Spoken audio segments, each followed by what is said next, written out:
2 minutes, 30 seconds remaining.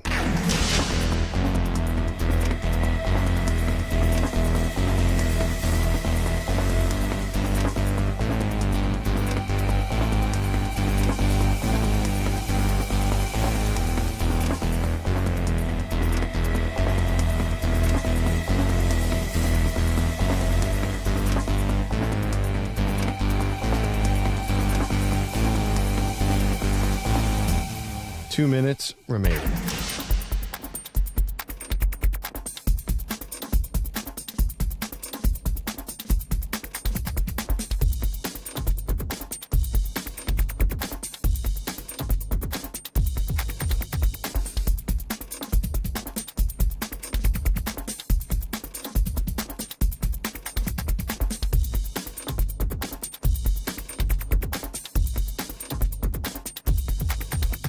One minute, 30 seconds remaining.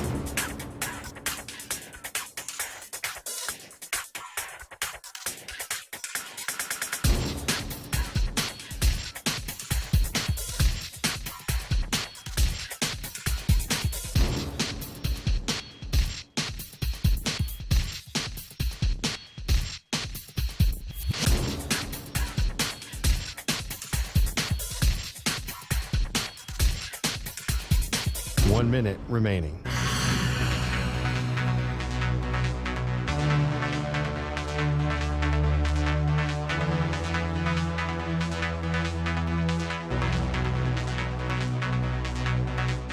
Forty-five seconds remaining.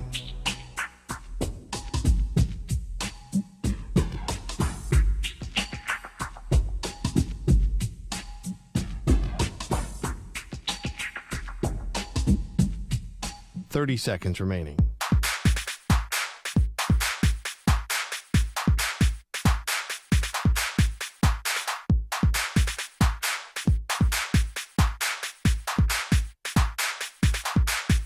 Fifteen seconds.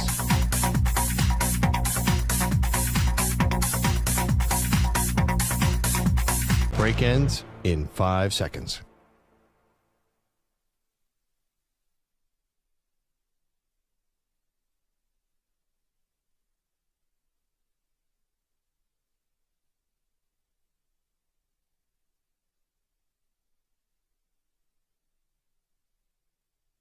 To infinity and beyond. He's live. He's nationwide. This is the Zach Gelb Show.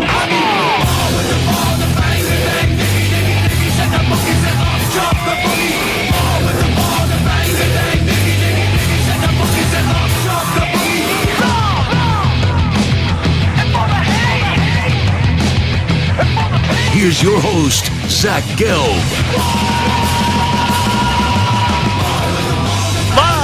From the Play Show, yet not overly ostentatious studios of the Infinity Sports Network here in beautiful New York City, sitting on top of the 10th floor of 345 Hudson Street. Welcome on in to what is a Football Friday edition of the Zach Gelb Show across all the great local Infinity Sports Network affiliates, Sirius XM, Channel 158, the free Odyssey app, and, of course, streaming live on YouTube. 855-212-4227 is the number to jump on in. That is 855-212-4227. You could always get at me on the good old cesspool of Twitter, X, whatever you want to call it, or on Instagram, where I'm always straight flexing, at Zach Gelb. That is ZachGelb.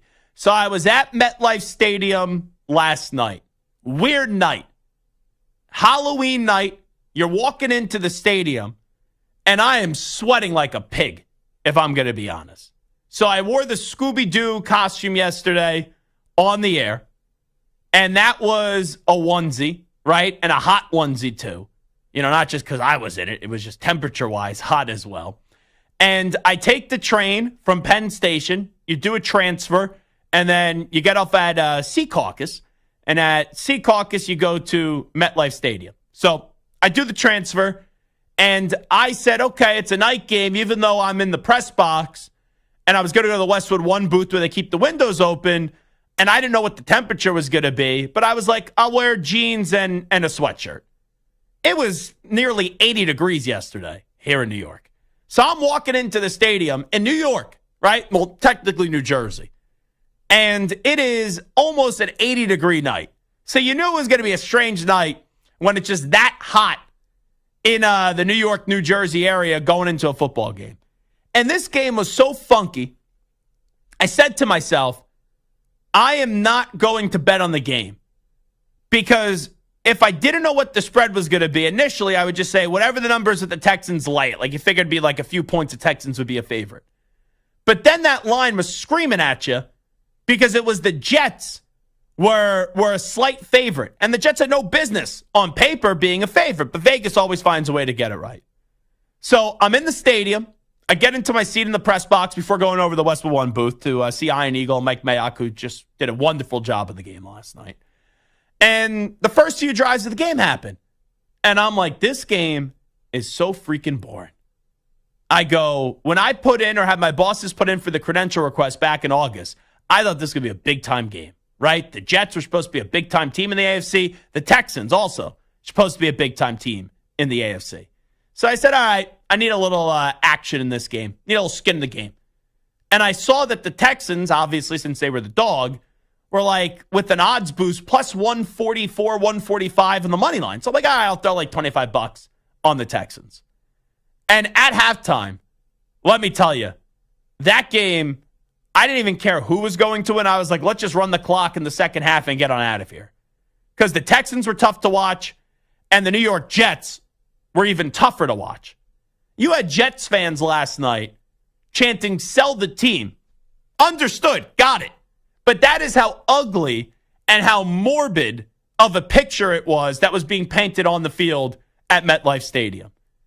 And then in the second half, you finally saw this Jets offense look like the Jets offense the way that they envisioned it. And Garrett Wilson's a stud. That catch was ridiculous. I'm not going to lie.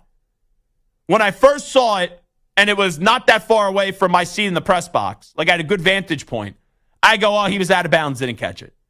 And then when they showed the first replay, I'm like, I don't think he caught it. But I guess the shin was down, and I don't think it was obvious. But even Jeff Ulbrich, when I was talking to him, the Jets interim coach after the game, he said it. He's like, just for the sake of this moment, they better reverse it. Because it was truly 50-50. You can look at that replay 10 times. 5 times you think he's in, 5 times you think he's out.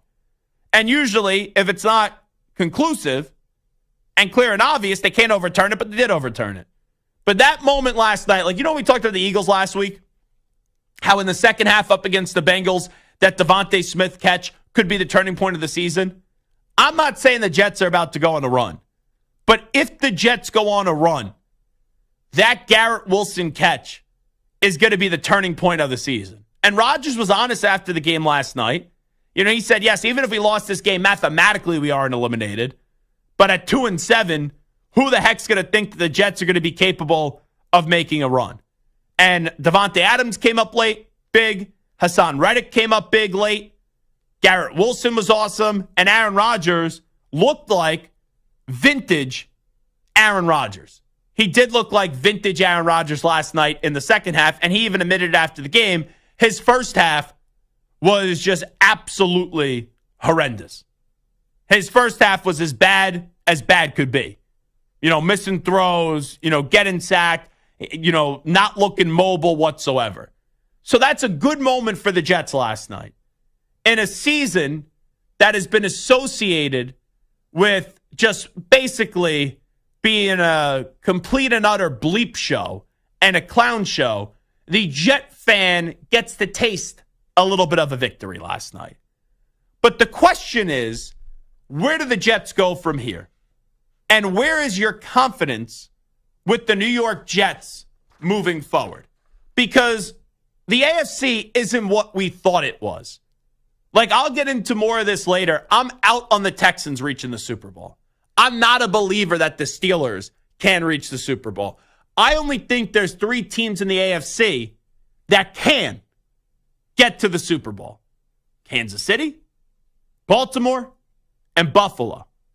But we will push that aside and we'll continue the Jet conversation. So there's only 3 teams that I could really envision getting to a Super Bowl. In terms of being one of the 7 playoff teams, it's pretty open. Right now, The 7th playoff team in the AFC is the Los Angeles Chargers. And you go from like 7 to the bottom. Chargers are 4-3, Colts are 4-4, Bengals are 3-5, and the Jets after last night are 3-6. The Jets right now are the 10th seed in the AFC. Only 7 do get in. So the Jets being, 1 win behind, I know they already played the Chargers, and they're only 2 wins behind, even with the week in hand, going up against like the Ravens and the Broncos. It is not impossible to say that maybe the Jets go on a run and the Jets end up getting hot. But with that being said, you will not hear me today get in front of this microphone and go, folks, the Jets are back.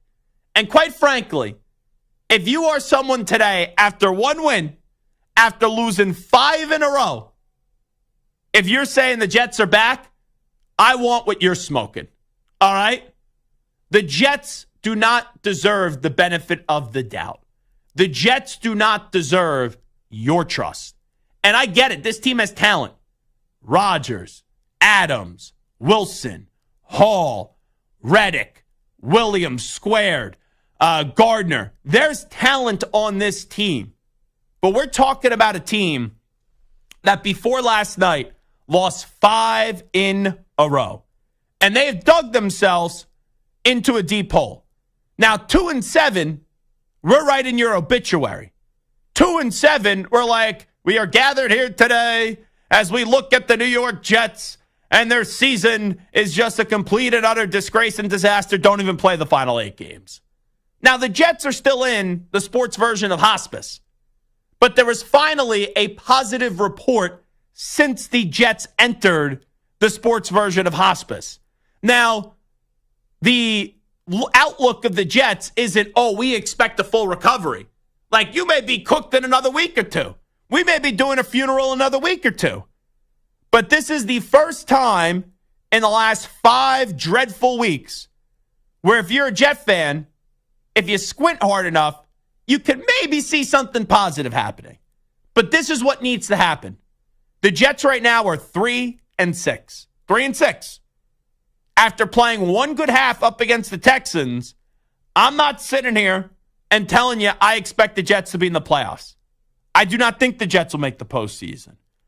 But if the Jets want me to believe, if the Jets want Zach Gelb to bring that paper shredder in here one day and say, we got to reverse shred the Jets who we already threw in the paper shredder and have maybe like Santa and Stu will glue together the paper that we already shredded on the Jets logo saying they won't make the playoffs. If they want me to think that's at least a possibility, they got to get to 500. So they got to win 4 straight if you factor in last night. That's the easiest road to do so. So what are the Jets' next 3 games? At the Cardinals, the Colts, and the Seahawks. Not impossible. Now, those 3 teams are all kind of similar. Like the Cardinals are fine. The Colts are fine. The Seahawks are fine. They're competent football teams. But for anyone thinking that it's just going to be easy, and this is why I love the Jet fan and how delirious and delusional they could be. After trashing this team, chanting, sell the team at halftime, now the Jet fan today is pontificating about a tremendous turnaround and a potential playoff push. My question to the Jet fan is this. Why are you doing this to yourself? Why are you giving this team the benefit of the doubt? After 1 win, even though it was a good one, even though it was an impressive one, you can't be optimistic. You can't be confident. You need to see this team replicate the second half for an entirety of a game, or at least 3 out of 4 quarters of a game that leads to a victory. And it is not a given that they're going to go win these next 3 games against the Cardinals, the Colts, and the Seahawks. But if I'm trying to be nice, if I'm trying to lend a helping hand, the New York Jets, if they want a road to at least envision a potential playoff push, step 1 is to get to 500. But really, step 2 is you now need to win 4 out of your next 5 games. Because if you do that, entering the final 3 weeks of the season, you will be 7-7. And if you win 2 out of 3 to end the season, at being 7-7, not a lock, that you go and make the postseason at 9-8, but there's a chance. And that's all the Jet fan needs to hear right now. So you're telling me there's a chance. So, their next 5 games: Cardinals, Colts, Seahawks, Dolphins, Jaguars. The Jets need to win 4 out of those next 5 games. And for people that may not be that intelligent that are listening to me, because sometimes you misconstrue my words, I'm not saying that's going to happen. I do not believe the Jets are making the playoffs. But I'm trying to find a way that the Jets, instead of just saying, we're out, can find a way to at least make it look presentable to make the postseason. You got to be 9-8. 9-8, not a lock you get in. But 9-8, there is a chance. And there's a lot of work still to do. So Cardinals, Colts, Seahawks, Dolphins, Jaguars, you got to go win 4 out of those next 5 to set yourself up to win 2 out of 3 in the final 3 weeks of the season, which it's tough, the final 3. Rams, Bills, and then the Miami Dolphins. All righty. I told you last night that I was going to the game, and we talked about this on the air yesterday, where I said, I wonder what the sentiment around Rodgers is going to be after the game. Because Rodgers is either going to be 3-6 or 2-7 after this game. Neither, here's the obvious statement of the day, are good records for a quarterback like Aaron Rodgers. And in the first half, it looked like the Jets were not only going to lose, but it looked like Aaron Rodgers should retire. Because the line stunk. He was getting beat up. His timing was off with his wide receivers, and there was no synergy. But then Rodgers was like 15 of 18 in the second half. He was surgical. He was brilliant. He stepped up with the season on life support. And we thought the Jets were on their final breath. So after the game, I had a decision to make. Because at halftime, it was obvious. Like, if you're a member of the media with the pulse, which I am, and you're going to these post-game press conferences and have the access like I do, you simply just say, hey, Aaron, you turn 41 in about a month. Your team right now, it looked like they were going to be 2-7. You know, you're a deep thinker, Aaron. Ayahuasca, Aaron.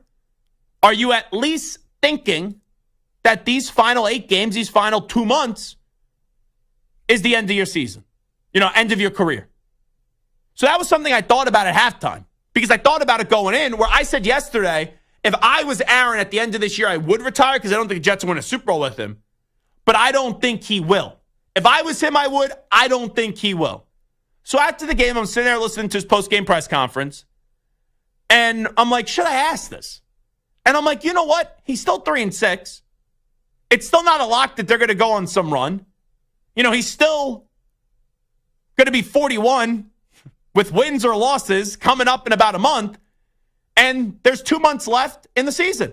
I still think it's a fair question to ask. So, my question's a little long. His answer, which is perfectly fine, not that long. Let's listen up to Aaron Rodgers, and I'll tell you what you learned from this.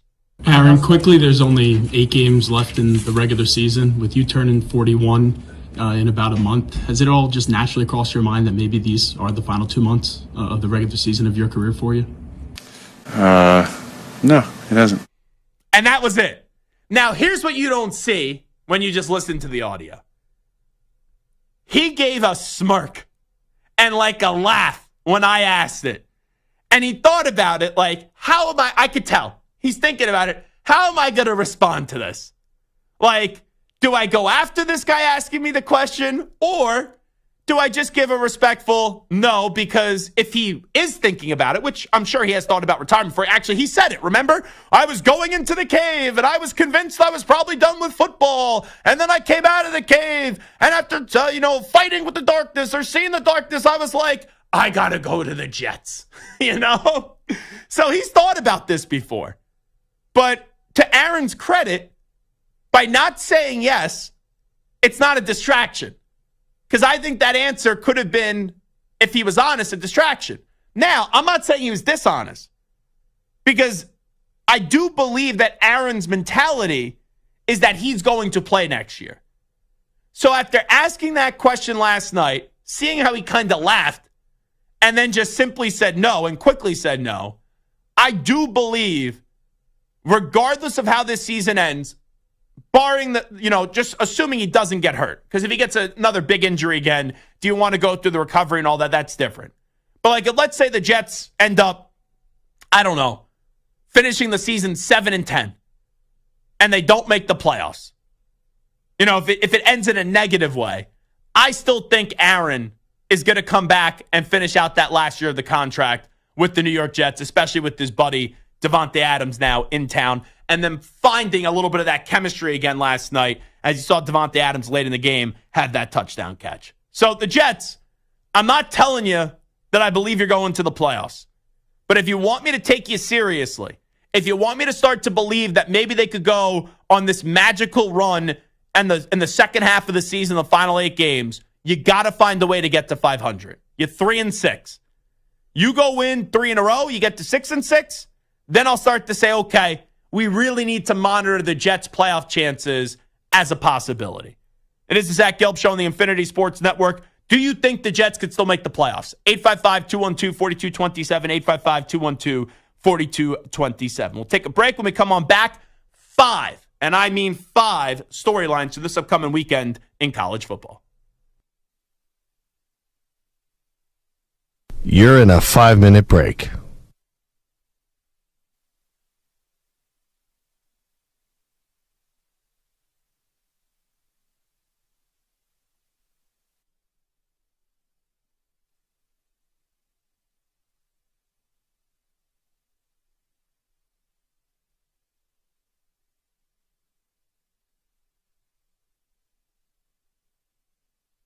Four minutes, 30 seconds remaining.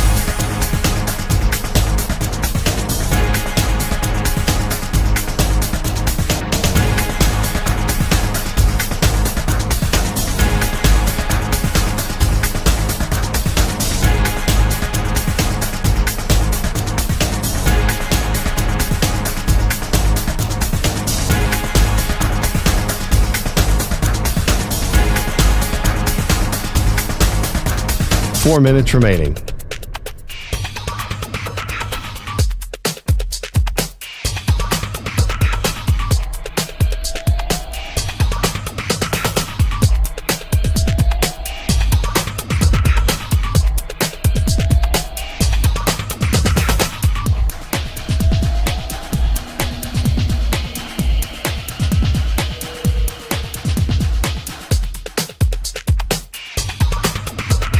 Three minutes, 30 seconds remaining.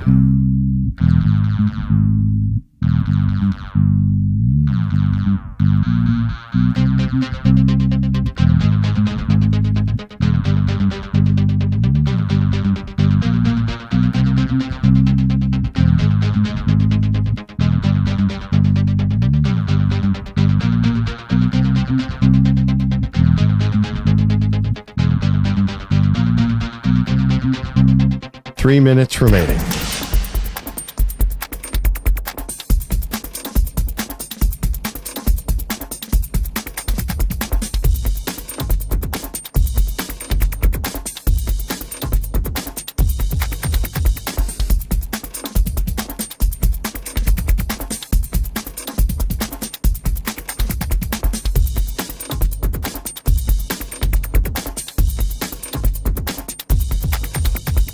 Two minutes, 30 seconds remaining.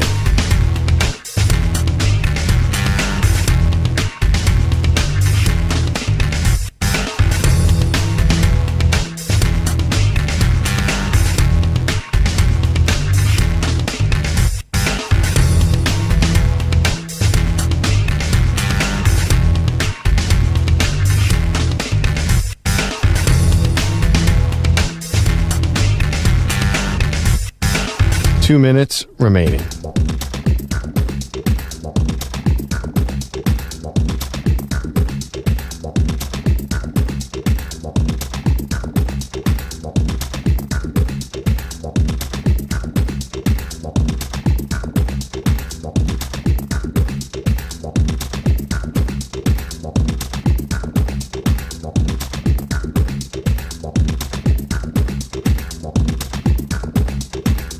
1 minute, 30 seconds remaining.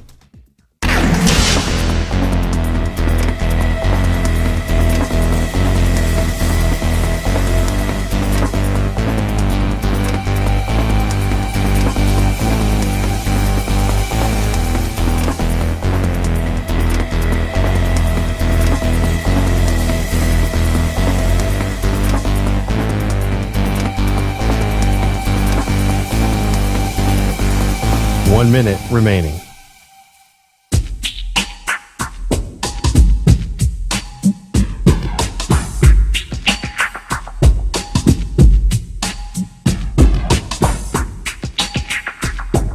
Forty-five seconds remaining.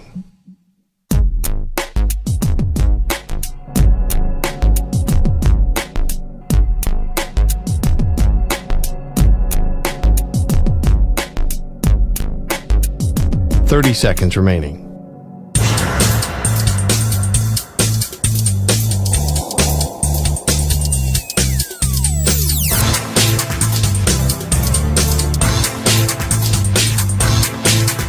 Fifteen seconds.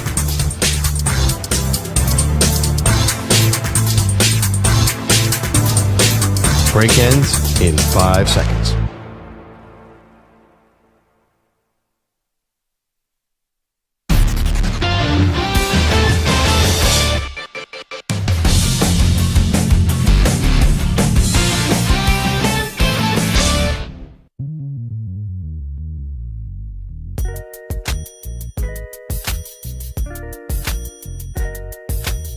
This is the Zach Gelb Show on the Infinity Sports Network.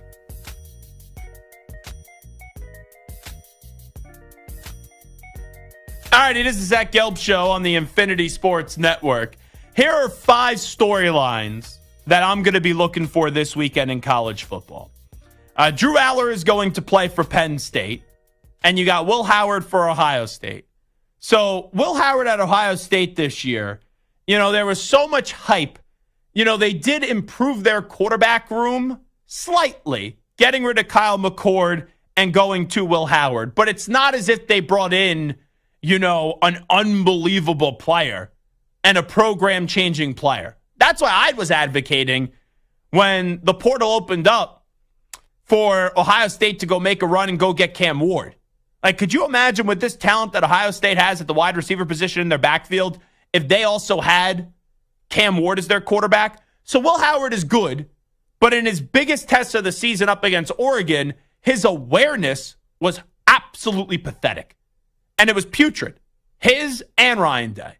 And for Drew Aller, he has been all sizzle so far, all hype. And you really haven't had enough tangible moments to say Drew Aller is the player that we thought he could be. Now, I'll give Drew Aller credit up against USC because that first half was miserable. And then in the second half with the game on the line, big 4th down throw, 4th and 10, bang, 4th and 7, bang for Drew Aller. So give him credit for that. But this is a game to me where you look at the coaches and you look at the quarterbacks. And I know that sometimes seems a little simplistic.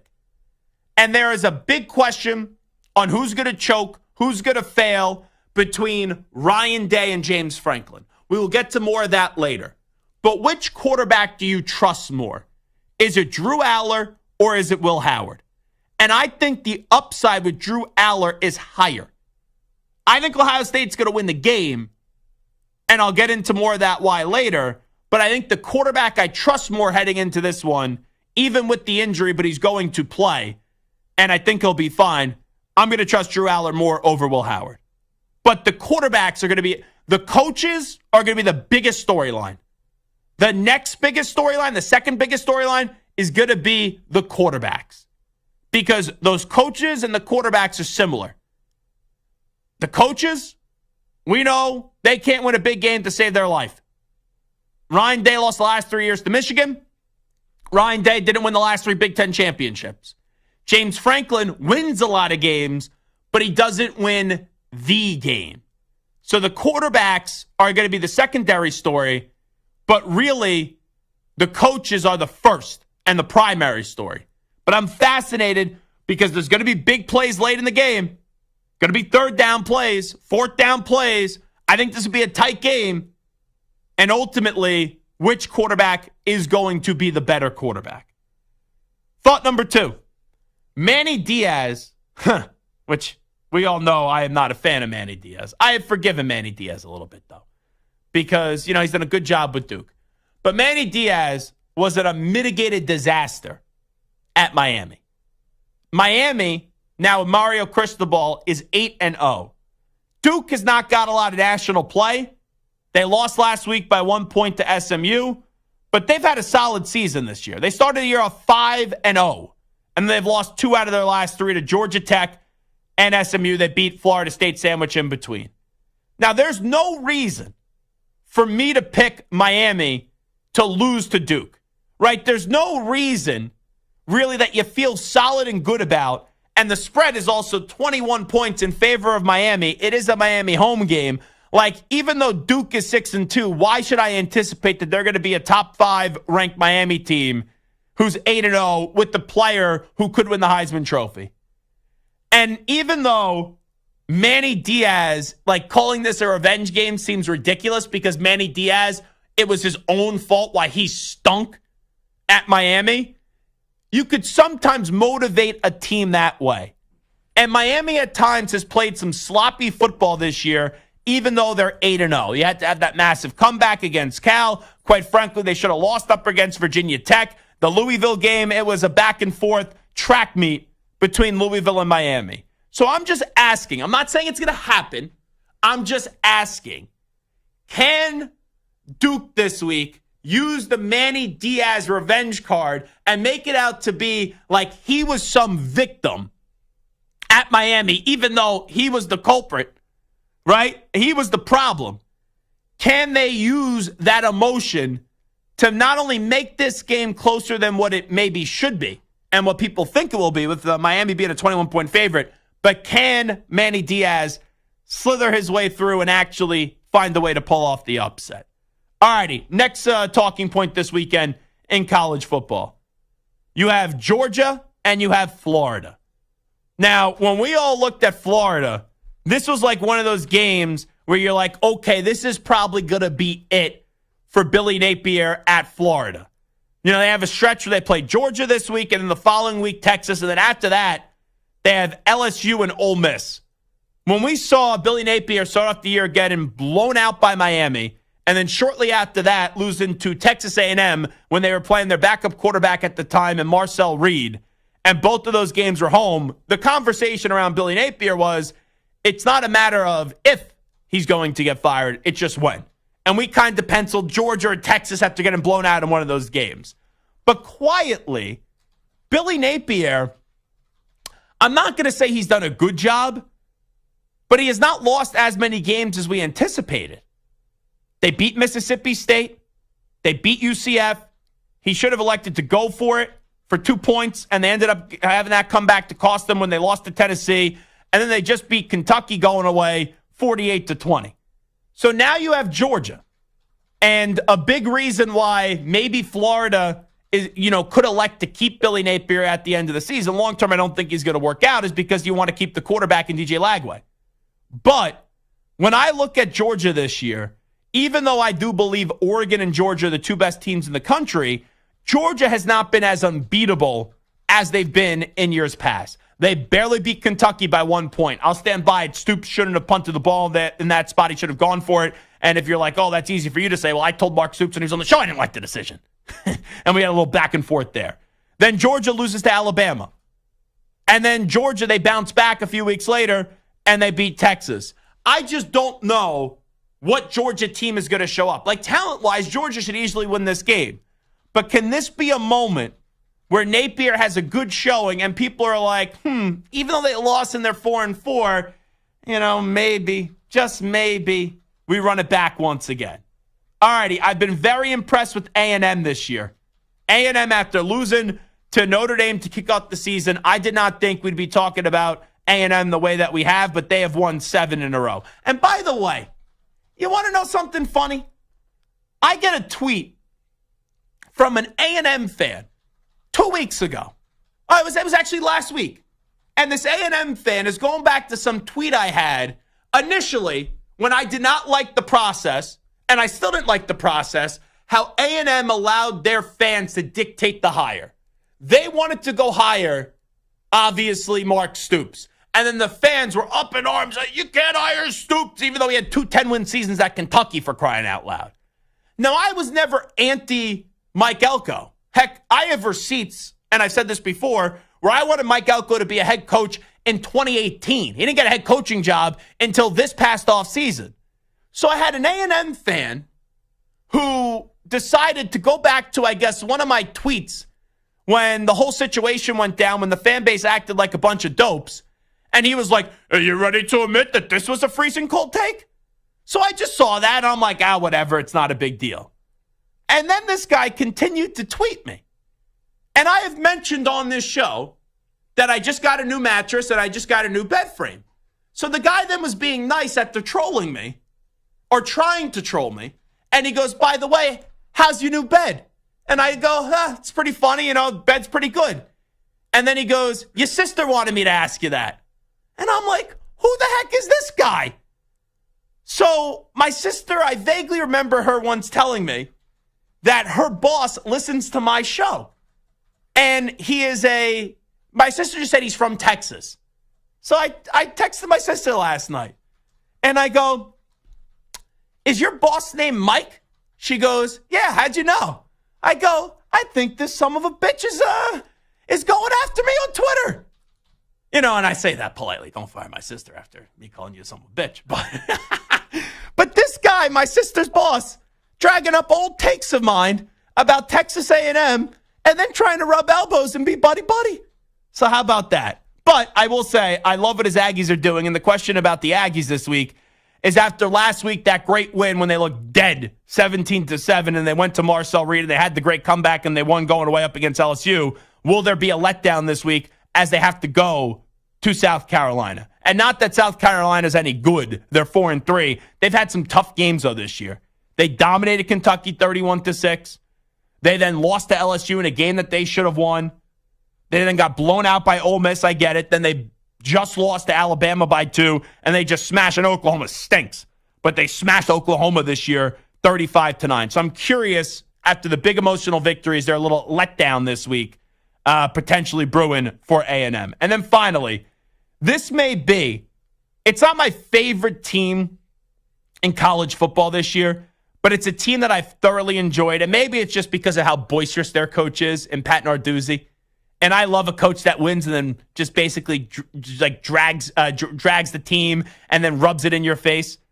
But Pitt right now is 7-0. Everyone in the ACC is just slobbering over Miami, slobbering over Clemson. And last week, CeeLo, I know you're more of an NFL guy, but Kyle McCord of Syracuse up against Pitt had maybe the worst game I've ever seen a quarterback ever had. And you covered the Jets, so you've seen a lot of bad quarterback plays. Have. 5 interceptions. In the first half, he had 4. 3 of them were pick sixes. 3 pick sixes. So that's hard to do. That's Pat Narduzzi's defense. And McCord's having a good season at Syracuse, but Pitt's 7-0, and now they play SMU, and it's like you got a big national moment where you isolated spot Thursday, you beat Syracuse. SMU is a top 25 team. They're good.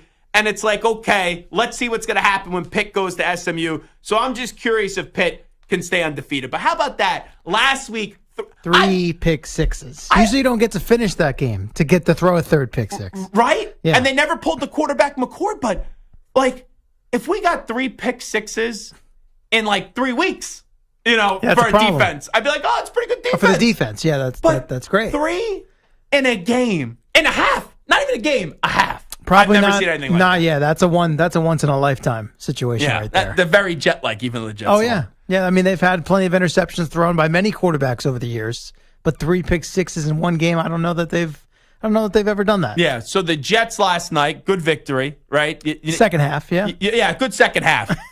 They show a little pulse, all right? I mean, it's about time. They're 3-6 now. They like these Thursday night home games. Mm-hmm. 2 of their 3 wins. The other, you would know, against the Patriots. Yeah. How far are you willing to go? I'm not. On the Jets? I'm not. Okay. I wasn't before last night, and I'm not going to get hooked in after last night's performance. If they go win 3 in a row, though, 4 in a row, which would be, and get to 6-6, it's like, okay, interesting story. But until they get to 500, I can't take them seriously. I guess. I mean, it should be the bare minimum based on what the expectations were coming into the year. I mean, I look at they should have won last night. There's a reason why they were favored. Yeah, weird. Houston with all the injuries at wide receiver. Their line stinks. Jets at home, short week. Yeah, I mean, they had Jets at 8 sacks. CJ Stroud did nothing.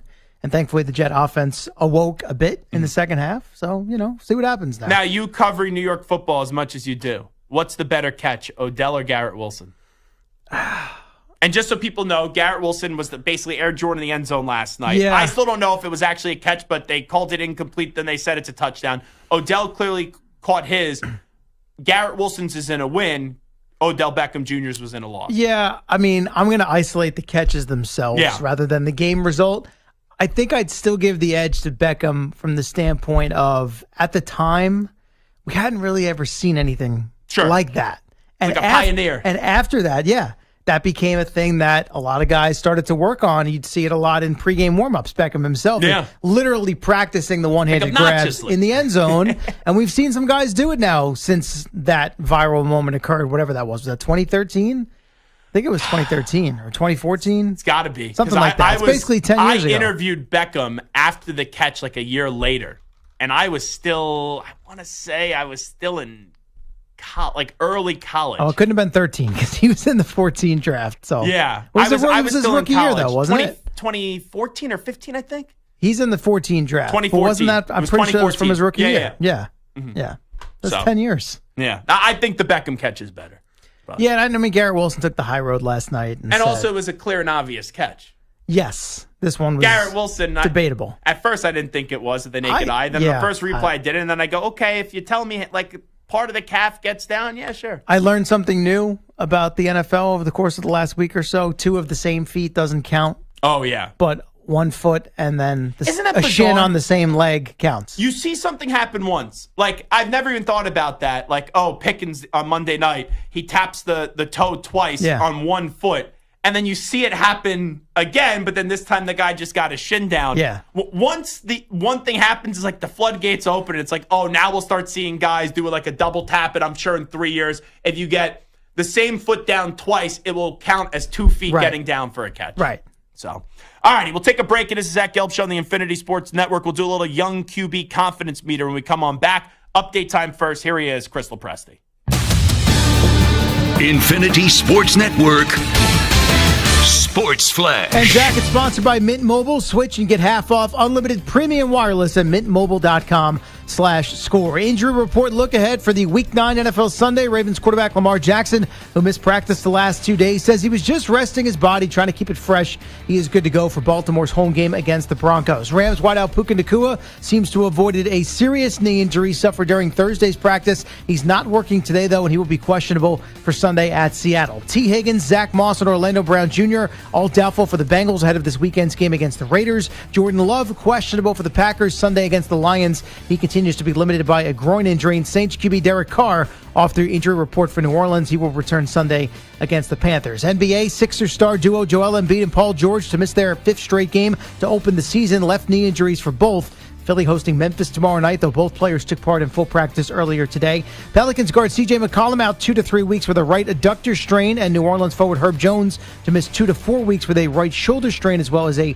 rotator cuff tear. NHL overseas, Panthers and Stars from Finland, and that game right now in the second period, Florida leading Dallas 4-2. I'm Chris Lopresti. Hey, like us on Facebook. Our handle is INF Sportsnet. That's INF Sportsnet for our Facebook page. This is the Infinity Sports Network.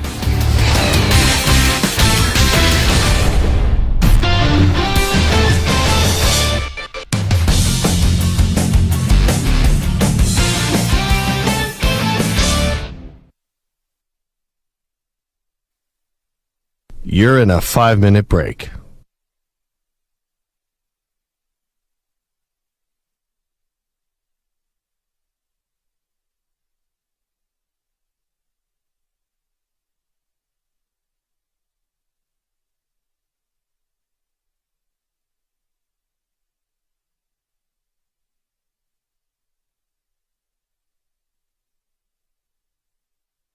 4 minutes, 30 seconds remaining.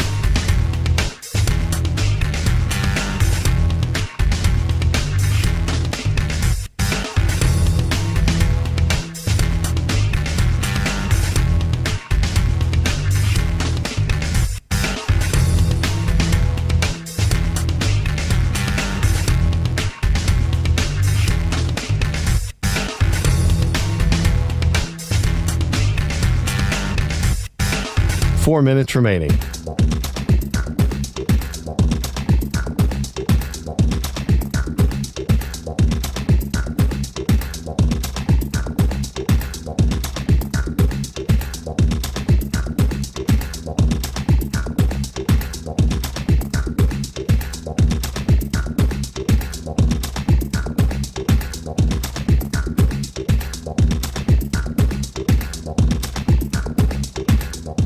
Three minutes, 30 seconds remaining.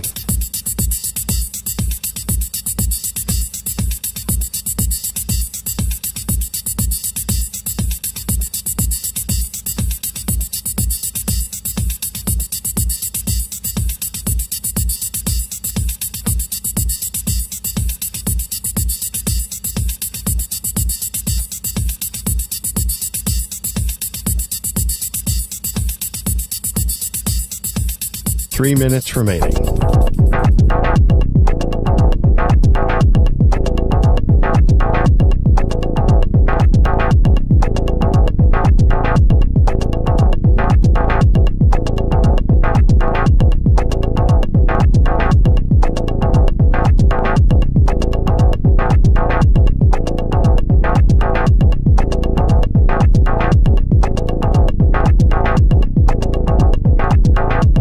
Two minutes, 30 seconds remaining.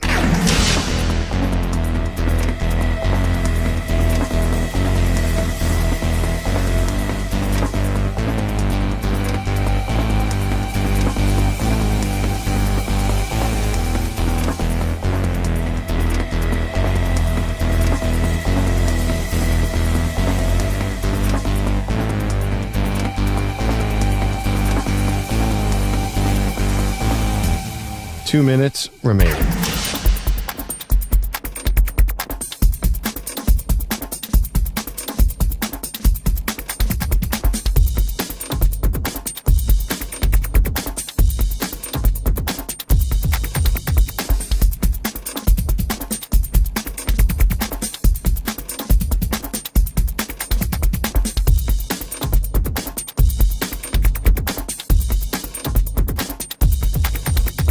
One minute, 30 seconds remaining.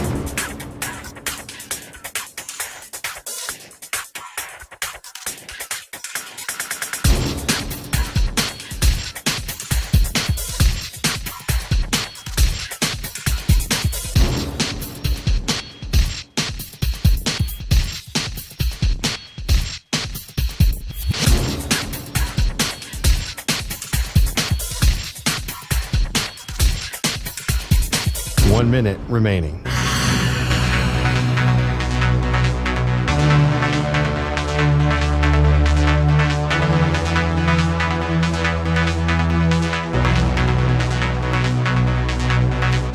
Forty-five seconds remaining.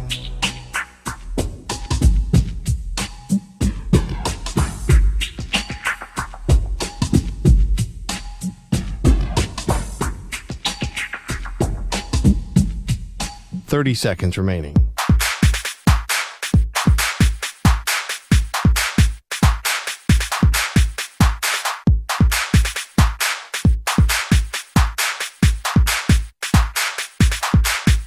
Fifteen seconds.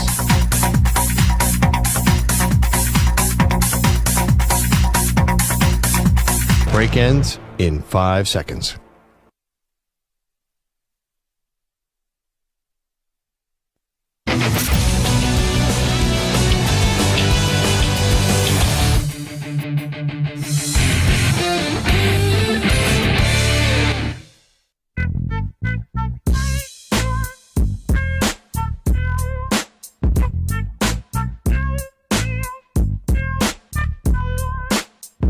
Welcome back to the Zach Gelb Show on the Infinity Sports Network. All right, it is the Zach Gelb Show on the Infinity Sports Network. Before we get to our young QB confidence meter, let me first say it's time to Ask the Pros, where you, the listener, gets to ask us a question. It's brought to you by O'Reilly Auto Parts. Simply tweet your question at INF Sportsnet or at Zach Gelb using the hashtag Ask the Pros. Be listening later in the show when we might answer your question. Think O'Reilly Auto Parts for all your car care needs. Get guaranteed low prices and excellent customer service from the professional parts people at O'Reilly Auto Parts. O'Reilly Auto Parts. All righty, Stu. You're going to give me the young quarterback, and I'm going to tell you if I have zero confidence in them, a medium amount of confidence in them, or a strong amount of confidence in them. What do we got? All right. What about Bo Nix, the rookie out of Denver, who's led them to a 5-3 start? I'll say medium, and here's why. It's not necessarily that I think Bo Nix is going to be great, but situation matters. And even though the Broncos don't have a great team, you have a coach, even though I don't love him. Sean Payton is a very good offensive-minded coach and could put a young quarterback in a position to succeed. So, for example, if you put Bo Nix in, like, Carolina, or you put him even with Stu's Raiders, I don't think that's a scenario where it's going to go well. But since they have overachieved, I can't say there's no confidence, but I don't think there's a strong amount of confidence. So I'll be in the middle, medium. If it was like out of 10, I would say like a 4 out of 10, but it's mainly because of who the coach is, not necessarily how great I think the quarterback is. All right. You mentioned the Panthers. What about Bryce Young, who returned to starting last week with Andy Dalton's injury? No confidence, and I know he's going to start again this week. And they're going up against the Saints, which is actually a winnable game because both those teams actually stink. But he's not going to succeed in Carolina. Can he go somewhere else and maybe succeed? Potentially. But with how many mental hurdles now that they're going to overcome, I can't say that I have any confidence in him because I don't even know where he's going to be playing next time. So I would say no confidence. What about Anthony Richardson, who has now been benched in Indy? Well, you know my take about him before he got benched. I said he was a social media quarterback. So now the social media quarterback is going to be sitting on the bench, probably looking at social media during the games. Like, people thought Anthony Richardson could be somebody because he has all the physical tools, but he's never put it together. And that's why I don't get why everyone was like, he's sensational, he's going to be great, let's prognosticate him to be a great quarterback. I need to see him put it together, and now he's on the bench. No confidence in Anthony Richardson. All right, what about your guy, Drake May? You know what's crazy? I've quickly changed on Drake May. So Drake May, I went into the draft process, and I was, admittedly so, and I'm looking pretty good on this, I was more of a Jaden Daniels guy over Drake May. And I wanted the Patriots get the second overall pick to get Jaden Daniels. Now, I wasn't anti-Drake May. My quarterback rankings was, I almost went Jaden Daniels over Caleb Williams, but I went Caleb, benefit of the doubt, Jaden, and then Drake May. Those were 1, 2, and 3. However, I wasn't bullish on the Patriots getting May because I wanted Daniels. But I did say at the third overall pick, either take Marvin Harrison Jr. or take Drake May. And I knew they were going to take the quarterback. What I've seen through 2 games and a half of Drake May, athletic, more NFL ready that we thought. I know he just suffered the concussion. We'll see if he plays this weekend. But he's able to do more with less. The line sucks. They don't got receivers that can catch the football. The run game's inconsistent. And I look at Drake May, and there's throws that he makes during the game where you could see, as long as you get a decent line and you get someone that could be a number 1 wide receiver, I think he's going to have success in this league. So no medium or strong in terms of confidence, strong confidence in Drake May. All right, what about Justin Fields, who is now seemingly QB2 in Pittsburgh? How could you have any confidence in him? Like, he didn't do anything wrong this year, but they just benched him in Pittsburgh. So now you're on the rebound. Now you're on your second team, and your second team doesn't even believe in you when you had a little bit of success and your team was winning. So even though we know Fields a really good runner and the arm's been inconsistent, but I think there's talent there, it kind of feels like the NFL is just out on Justin Fields. So therefore, it's no confidence. All right, what about Will Levis with the 1-6 Titans? To get endorsements or to play quarterback? To play quarterback. Okay, because endorsement's strong. He's on my TV all the time. To be a successful quarterback, I would say no. Too many turnovers. No confidence. Nice guy. We've had him on the show a bunch, but with what we've seen, his coach hates his guts right now, so no confidence. All right, what about Trevor Lawrence with the Jags? Medium. He could be the player maybe this year in the NFL that I'm most disappointed in. I really thought him and Dougie P were going to be good. I thought that was a good combination. Year one, really good. Year two, took a step back, but he got hurt. This has been a disaster with the Jaguars, but still, you see that he's a talented quarterback, so I'm not going to say no, but he's got to start putting it together. So I'll say a medium-sized confidence. I can't say it's strong, but he's not going to be a generational quarterback like people thought he was going to be. What about the first overall pick, Caleb Williams, with his up-and-down play? Strong. I think the offensive coordinator, they need to blow out that entire coaching staff. But I still have a strong amount of confidence in Caleb Williams. I still think there's been more good moments than bad moments this year. All right, and last but not least, the second pick in the draft, Jaden Daniels. The only thing that I'm concerned about are the injuries. That's it. Strong amount of confidence. I had a strong amount of confidence in Jaden Daniels going into the draft, and with what I've seen so far through the first half of the season, I'm not wavering on that. He has been spectacular.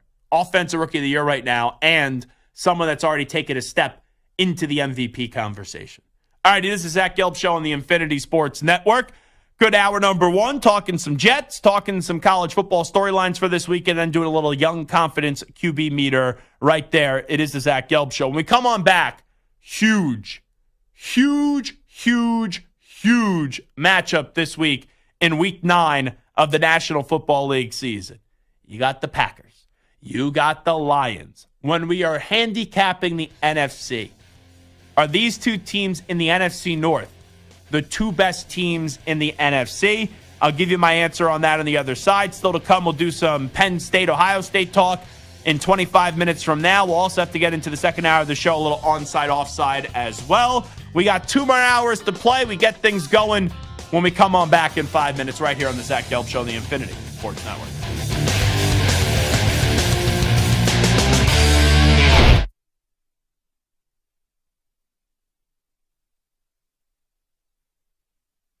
You're in a 5-minute break.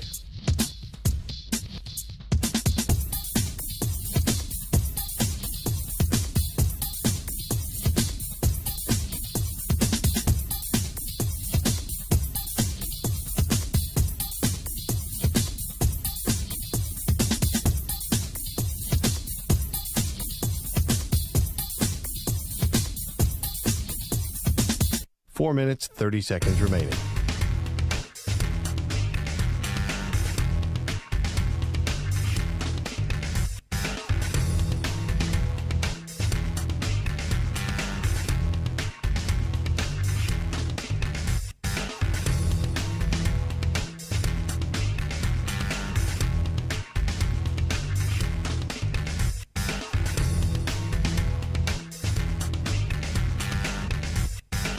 Four minutes remaining.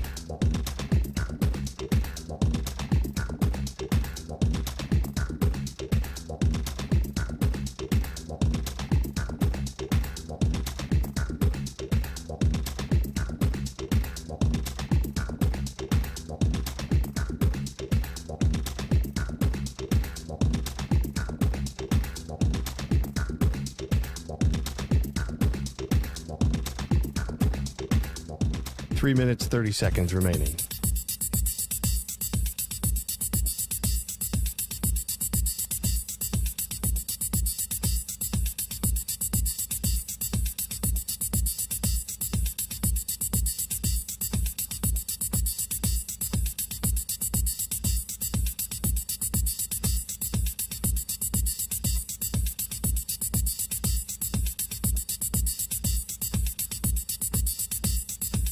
Three minutes remaining.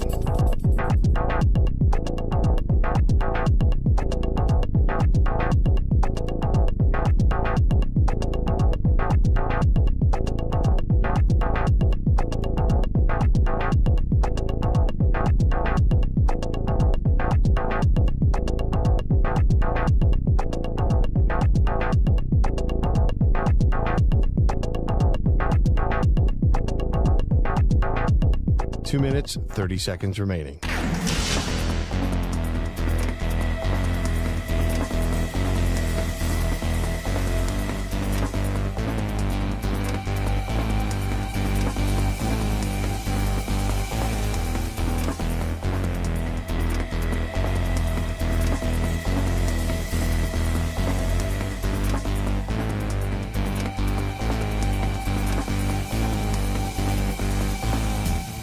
2 minutes remaining.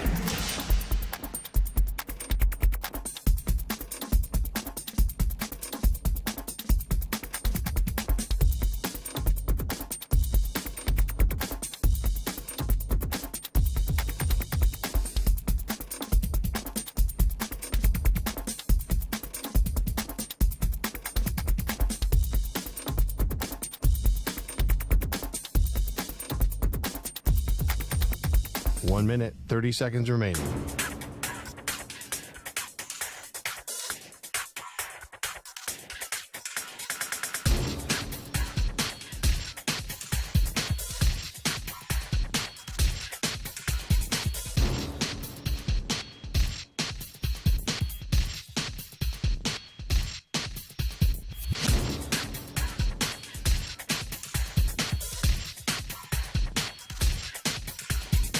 One minute remaining.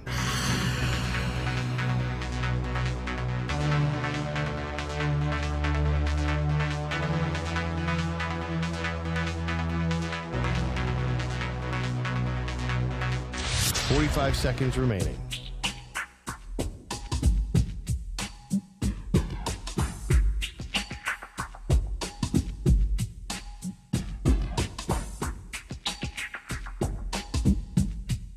Thirty seconds remaining.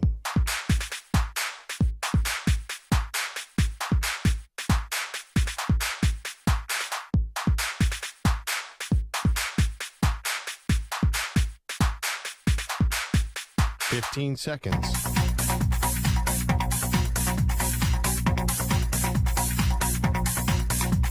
Break ends in 5 seconds.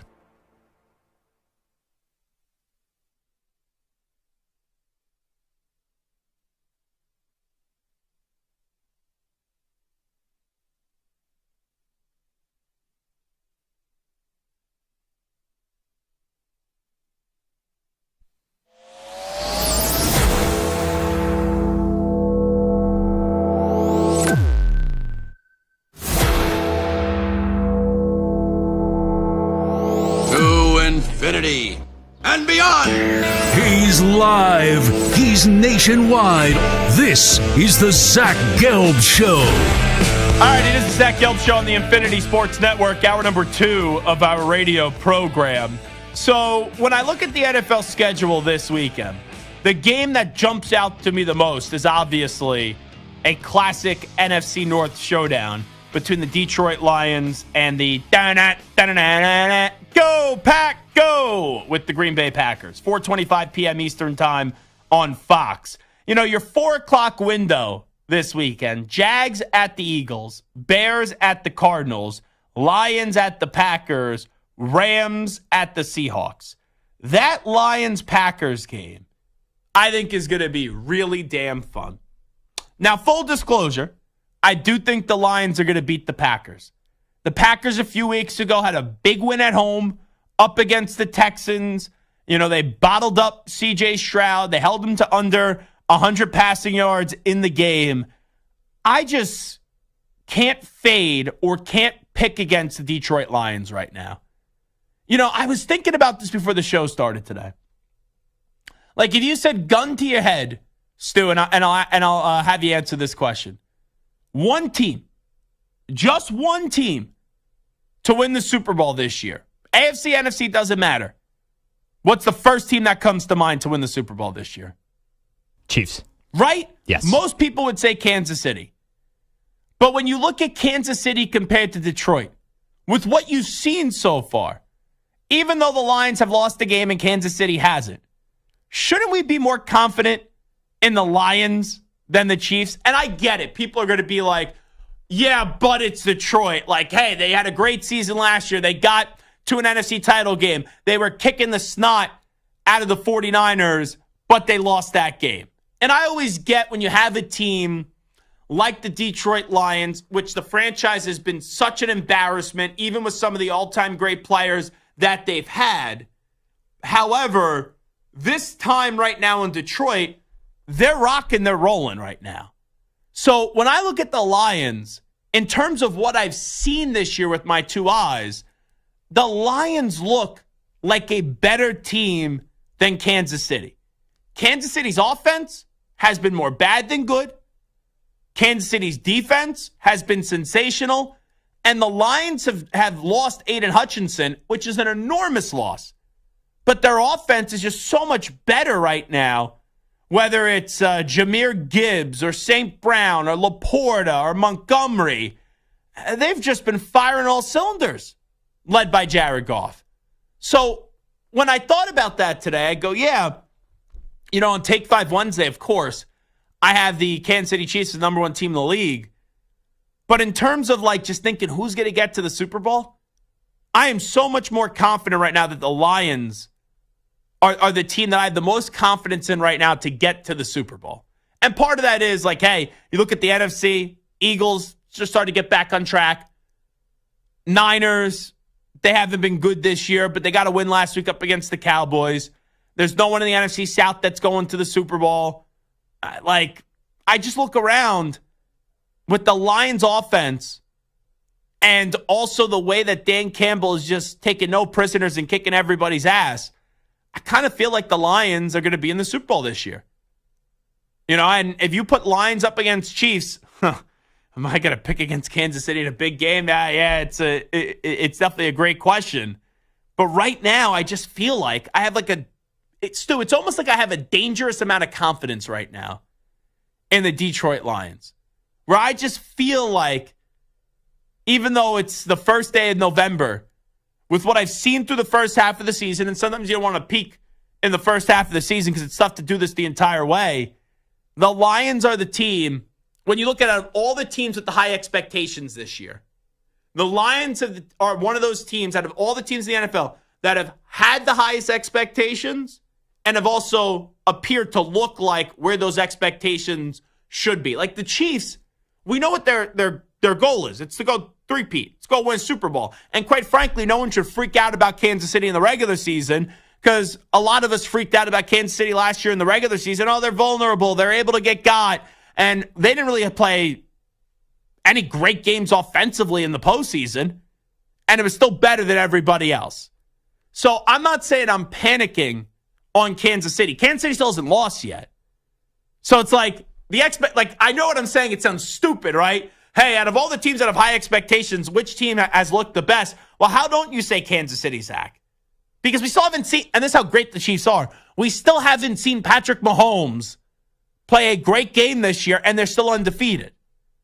But I look at the Lions, they've actually been more impressive to me this year than the Kansas City Chiefs. So where I'm getting at is the Lions are the team to me, Stu, that I've been the most impressed by in the NFL, considering, hey, not like one of these teams that have come out of nowhere, like the Commanders, right? The Commanders have been so impressive. The Broncos have been impressive. The Steelers being 6-2 are impressive. But I'm talking about the expectations are all the way up here, and they're playing all the way up here. The Lions have done that outside of one game this year. So I look at Detroit, and they play Green Bay this week. And Green Bay has been a tough team. It has not been easy for Green Bay. They've had a few games without Jordan Love. And give credit to Matt LaFleur, who's in the running for Coach of the Year. He has found a way to get those backup quarterbacks to produce.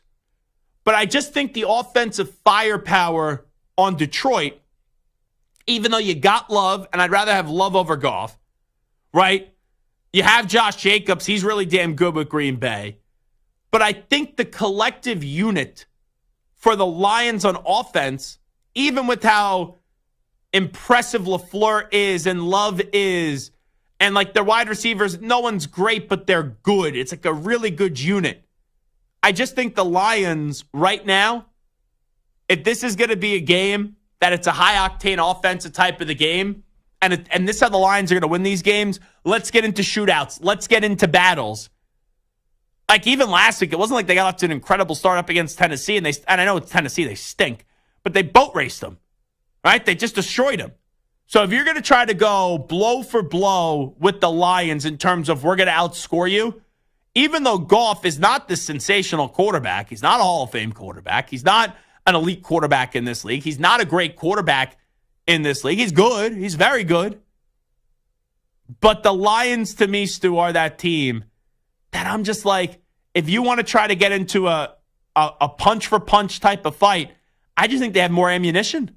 I really think they have more ammunition with the way that their offense is designed with Ben Johnson to outscore any team in the NFL right now. Like, I'm in love with this Lions story, and I hope it continues, and I hope they get a Lombardi trophy. Because, right, doesn't that give you a little hope, Stu? Like, you have been beaten down as a football fan. Your football team is an embarrassment. It is a disgrace in the Las Vegas Raiders. And if the Lions win a Super Bowl, I'm not saying you fully expect your team to win a Super Bowl one day, but it does give you that kind of a little bit of hope even in your darkest day. You could go, hey, if the Lions did it, maybe we could do it again one day. Yeah, definitely. I think from the 2000s, it's really been the Raiders, Lions, and Browns as kind of like the three laughing stock, if you will, organizations. Jets too. Yeah, Jets too. I mean, even though they've been to two AFC championship games. So slim pickings, I guess, when we're talking about those four teams. Yeah, it really is. So yeah, I definitely, it would be an amazing story. And they really, like, I know they drafted Aiden Hutchinson high, but they haven't really had they didn't draft, I know they drafted Stafford number one. Sure. But like for this iteration, like they haven't had like the quarterback that they drafted in the top 5 or a bunch of players from these are a lot of guys they found in the draft or in the Jared Goff case they traded for. Like they just built it right with a good head coach as well. And Jahmyr Gibbs was like a 12th overall pick, but at the time, I remember doing the draft show, people are like, what are the Lions doing? Taking a running back at 12, and he has been great. He has been absolutely great for them. I got to play you this audio. Mike Tannenbaum on the ESPN. Can I just call out Mike Tannenbaum for a second? I like Mike. I know Mike. I respect Mike. But Mike has even admitted this. I forget what it was. He goes, I'm paid to give an opinion. Right? He said something along like I'm paid to give hot takes. But there's a difference in giving an opinion and a hot take and then actually giving something that is still like presentable. Like if you just get on the radio and you go, hey, the Raiders are going to win the Super Bowl. I'm just giving a hot take to give a hot take. Well, then you're a clown, right? But if you say, before the season started, like a 50-50 team. For example, if you kind of looked at, let's say, a team like Seattle, right? That's like a good team, a fine team. There's no case to be made really for Seattle going to the Super Bowl. But you go, hey, the three-headed attack at wide receiver, Kenneth Walker, Zach Charbonnet. I think the Niners are going to beat down. The defense is going to take a step with Mike McDonald. Like, there's ways to have a hot take and at least makes it presentable where someone could go, hey, I think you're crazy. I think you got 5,000 heads, but you made a decent case. So the take that Mike Tannenbaum gave earlier this morning on ESPN, if he would have just said one half of the take, I think it's fine. I do. But when you take the entire take, I hate to be this guy because I hate when former NFL GMs, even guys that have had success, like when Thomas Dimitroff joined us and said he should give 2 first-round picks, the Lions for Max Crosby, people were like, that's why he's a former NFL GM. Like, hey, bozo, he did win an NFC championship. All right? Like, it's not like he's some bum. It's not like this is a guy, it's not like Mike Lombardi coming on and basically saying, hey, I'm this great GM and you were lousy with the Browns, right? So it's like a guy like Tannenbaum, he's had success. Hasn't been the greatest, but he hasn't been the worst. He's had success. He was the GM on those 2 Jets teams that got to AFC championship games. But it's just so crystal clear what Tannenbaum's doing. He is now understanding he's not going to be a GM again. And now his career, his calling is to basically be a hot take artist. So I guess this was on Get Up on ESPN earlier this AM. Here is the Mike Tannenbaum trade proposal for the Detroit Lions. Listen up. The Detroit Lions are going to require Myles Garrett for 3 first-round picks, Jahmyr Gibbs, and a second-round pick. And the Detroit Lions are going to win the Super Bowl. They are a... They're going to throw in the Joe Louis fist. Hey, they're going to throw the GM building. Like, what else? The bridge, that big bridge to Canada. Finish the proposal, and everybody said no. 3? Yes, 3? yes. This is the Herschel Walker trade? Yeah. Why wouldn't they win the Super Bowl with Myles Garrett? With the way this offense is going? First you win it without him. You got the right team. You got the right team, wrong player. Go get Darius Smith and keep your picks. Jahmyr Gibbs is their home run hitter. Darius Smith will be just fine. You get him for a box of Kool-Aid. You could get him for a box of Kool-Aid. That's a good job by Bart Scott. So, Mike Tannenbaum, Mr. T. If you would have just said on the ESPN 3 first-round picks, it would have been a big take, right? Like, I had Lions fans that were incensed when we put out the Dimitroff clip about 2 first-round picks for Max Crosby. Talking about Max bleeping Crosby. We're talking about Myles bleeping Garrett. Like, if you want a great player, you got to give up something great. I don't think 2 first-round picks is crazy. 3 is a little crazy, but it's not like if your goal is to be a hot take artist, it's a hot take that's at least presentable. When you say 3 first-round picks and Jahmyr Gibbs, who was a first-round pick, top 15 pick, 12th overall, you're basically saying 4 first-round picks and a second for Myles Garrett. Huh? Quarterbacks. People that think star quarterbacks go less for that. So that's just a Tannenbaum take that is idiotic. Like, if you wanted to just say 3 first-round picks, period, stop, fine. 3 first-round picks, Jahmyr Gibbs, and a second.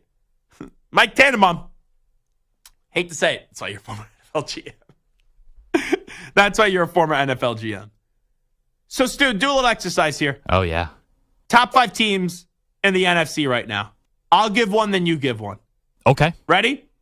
I think the best team in the NFC, Detroit Lions. And I'll go with the Packers as a second. I would agree with you. I think the Packers are the second best team in the NFC. I think the Lions are 1, the Packers are 2. I will then go next. Nice second half performance last week. Still got to see more. You still need to go win a Super Bowl this year. It's still Super Bowl or bust for Nick Sirianni. I don't trust the coach, but there's a lot of talent on that team. I would then say the Eagles are the 3rd best team in the NFC. So Lions off the board, Packers, Eagles. Who's your 4th? Yeah, this is where it gets very, very, very tricky. Quite frankly, I think it's tricky after 1 and 2. It is. I think I'll go 49ers still. Even though they're injured and injury prone and all that, I still would trust them more than a lot of these other teams. So the 49ers off the board at 4. And then you look at it, it's like you got the Falcons who are 5-3. You got the Vikings who are 5-2. You got the Rams 3-4. You know what? Yeah, 6-2. I'll ride the hot hand. Yeah. Dan Quinn, coach of the year. Jaden Daniels, young star player. Like, they're the Texans of what the Texans were last year. So ranking the top 5 NFC teams right now and how we think it will be towards, the end of the year too. Lions 1, Packers 2. I take the Lions. Stu takes the Packers. I take the Eagles.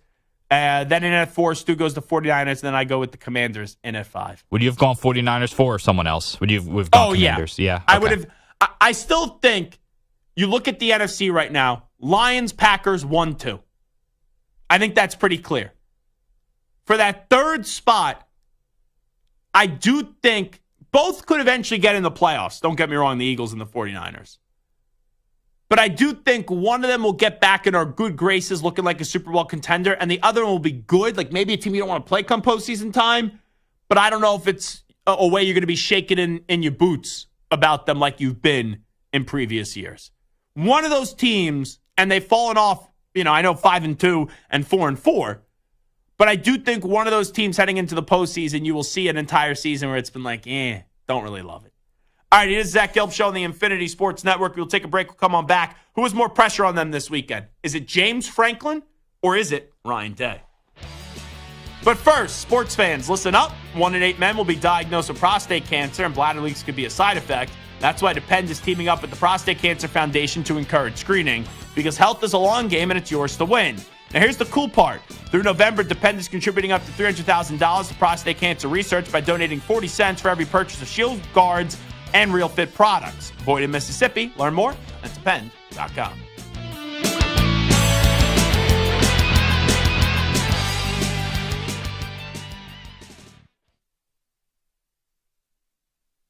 You're in a 4.5 minute break.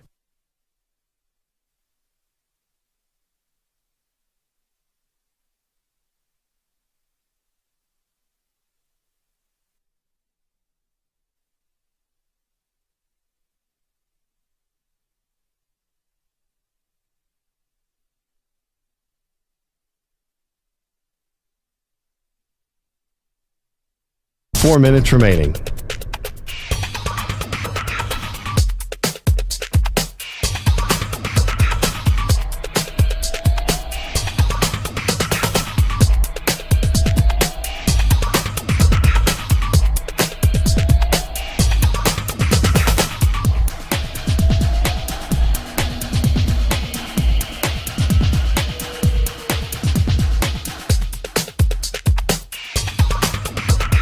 Three minutes, 30 seconds remaining.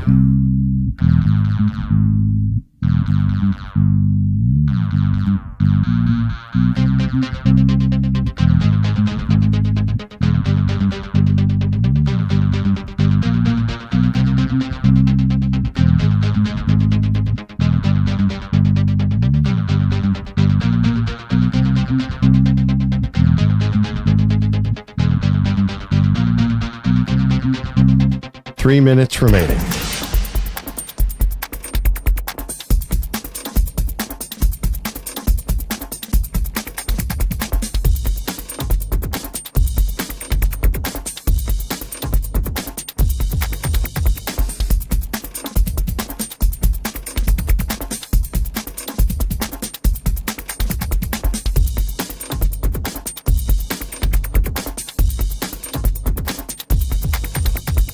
Two minutes, 30 seconds remaining.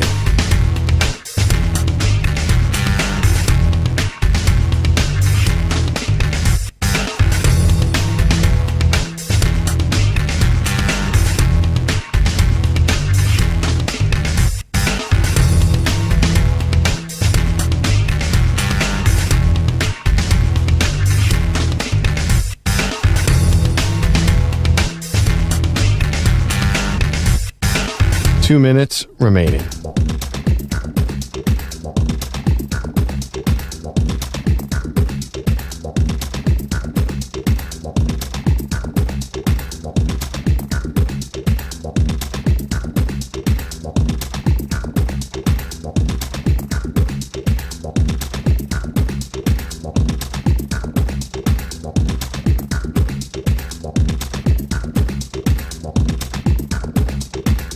One minute, 30 seconds remaining.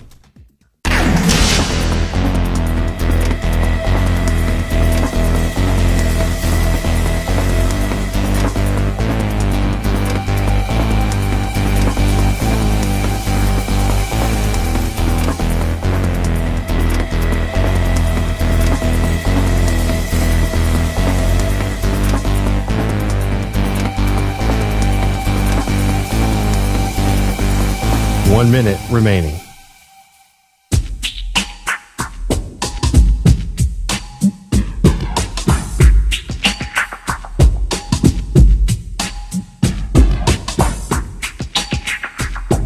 Forty-five seconds remaining.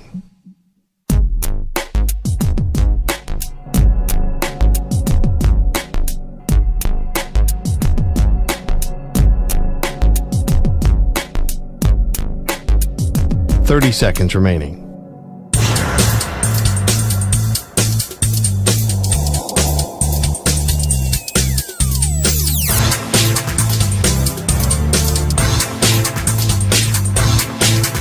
Fifteen seconds.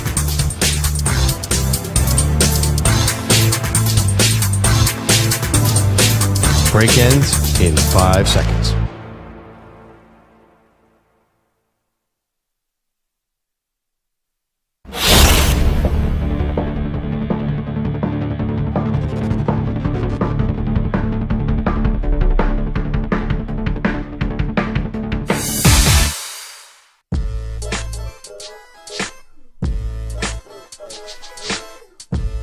You're listening to the Zach Gelb Show on the Infinity Sports Network.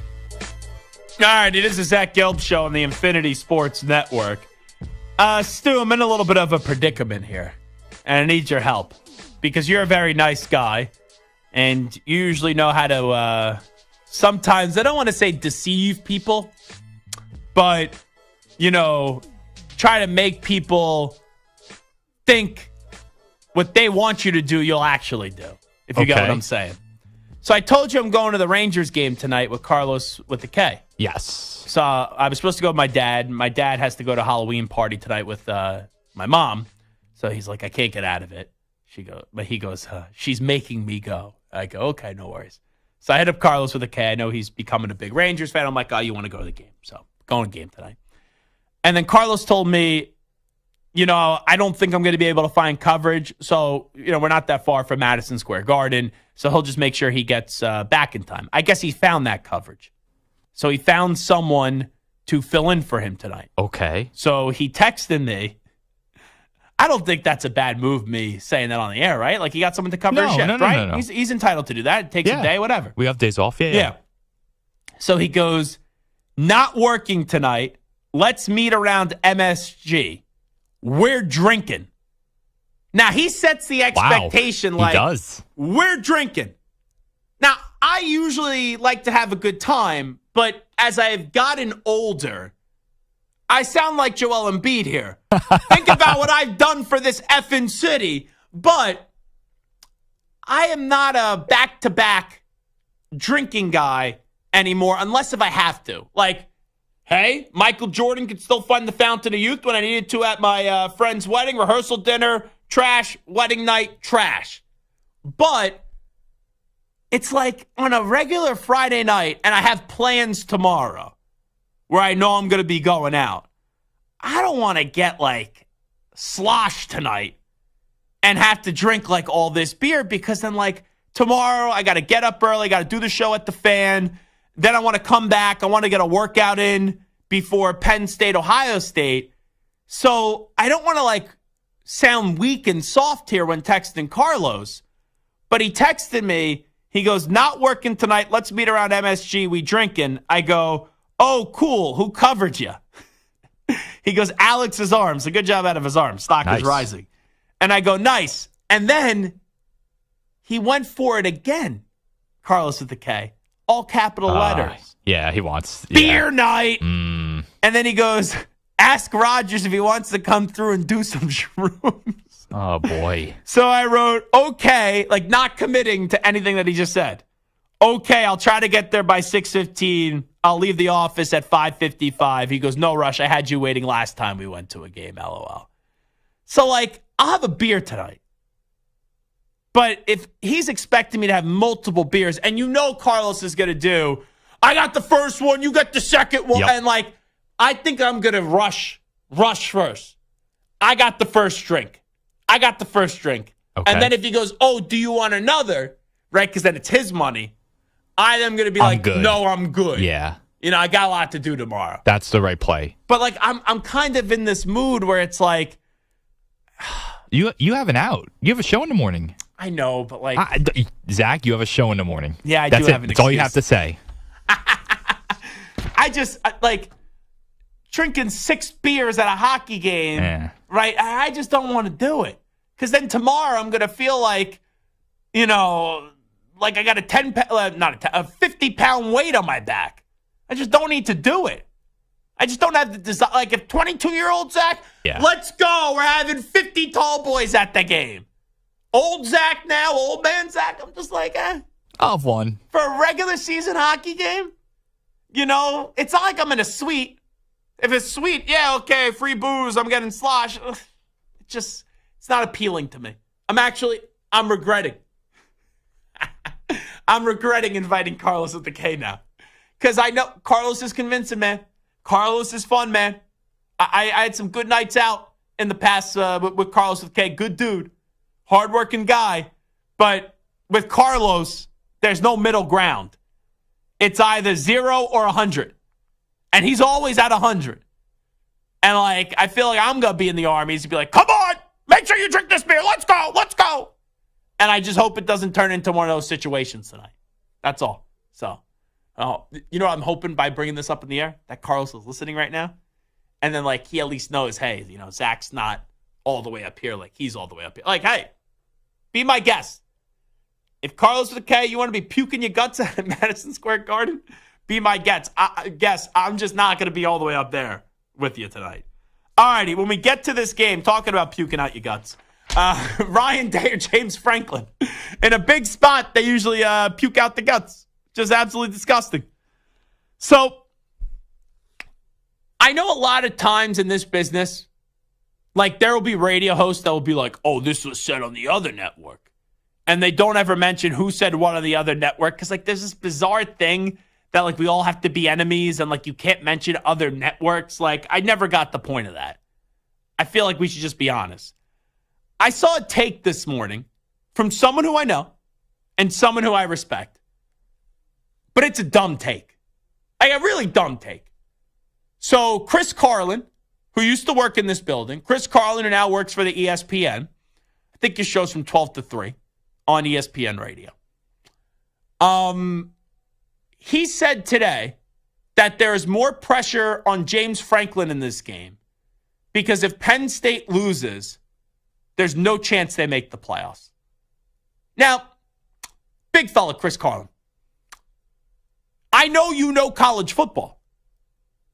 You are the voice of the Rutgers Scarlet Knights. So even though they got no chance to make the college football playoff, so going from 4 to 12 doesn't really appease to you, you still know that they went to 12 teams. In a 4-team format, you may have a case. But I can guarantee you this.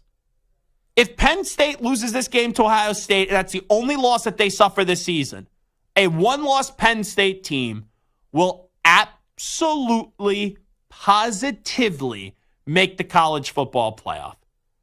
There is no argument that could be crafted up when you are in a 12, not a 4, a 12-team playoff that you could say to me, Penn State doesn't get in with one loss being to Ohio State. And that's coming from someone who does not like Penn State. But I'm fair. So I don't understand how you could be a talk show host covering college football and you could say on the radio, and we all have bad takes, it happens, that this game is more important for Penn State because if Penn State loses, they are out, without a doubt, out of the college football playoff. It's just not true.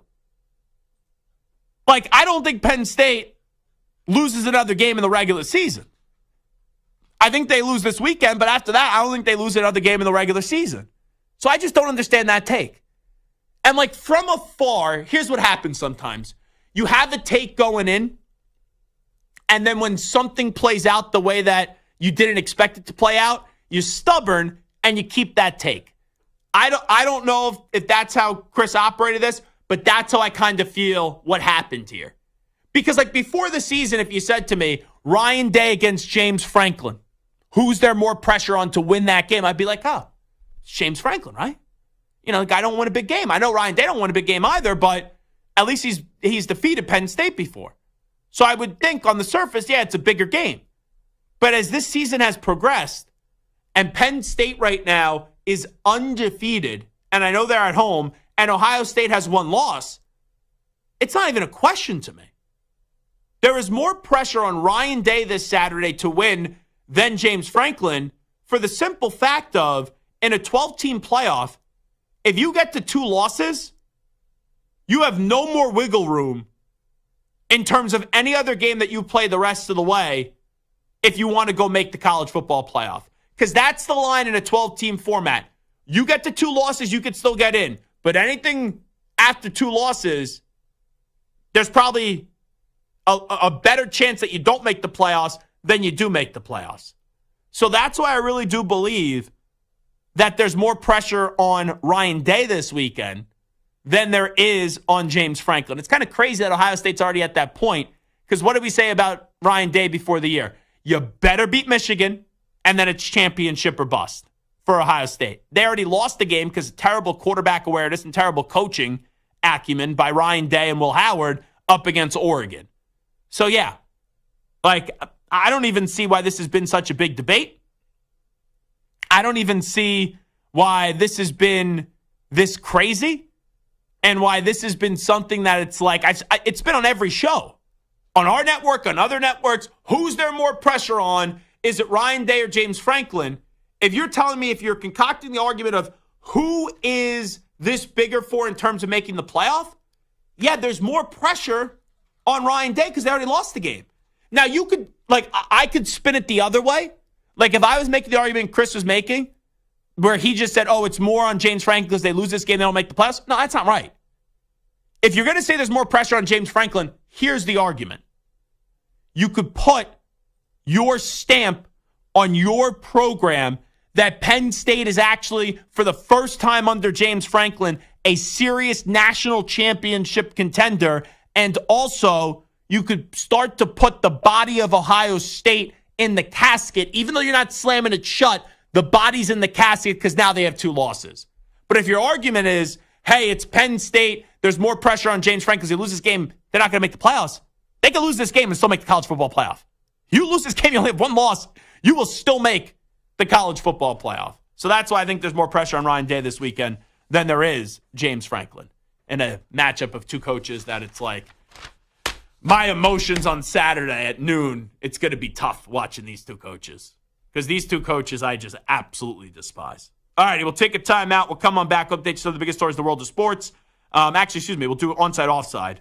So Stu's got some questions for me. I got some answers. We'll do that on the other side. Update time first. Here he is, Chris Lopresti.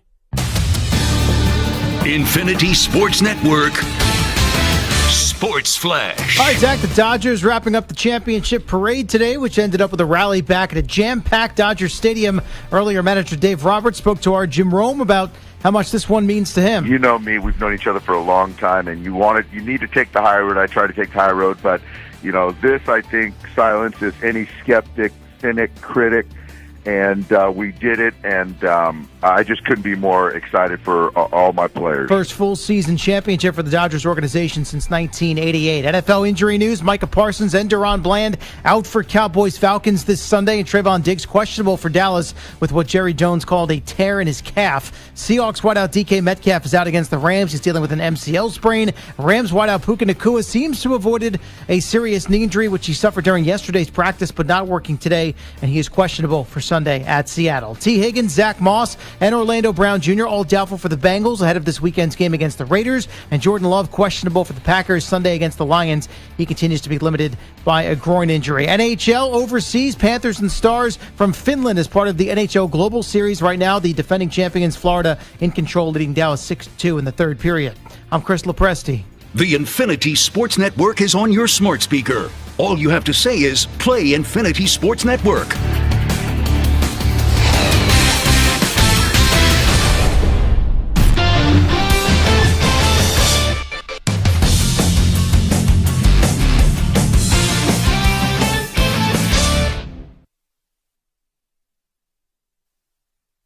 You're in a 5-minute break.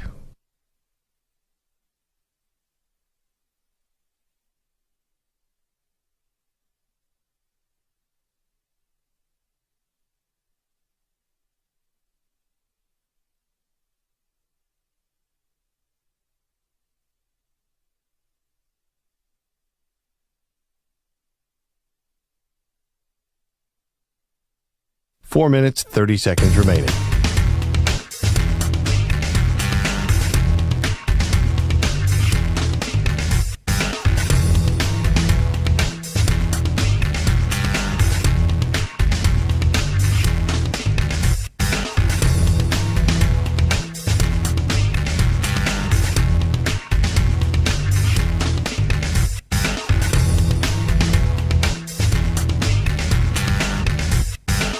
Four minutes remaining.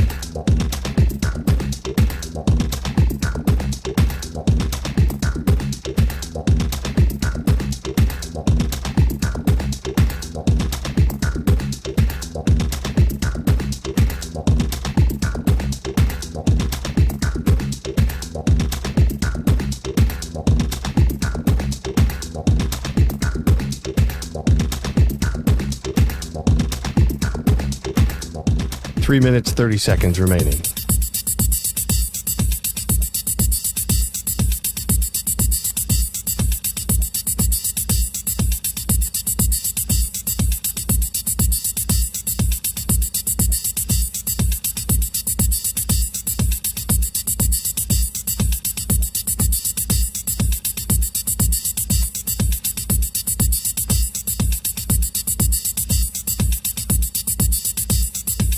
Three minutes remaining.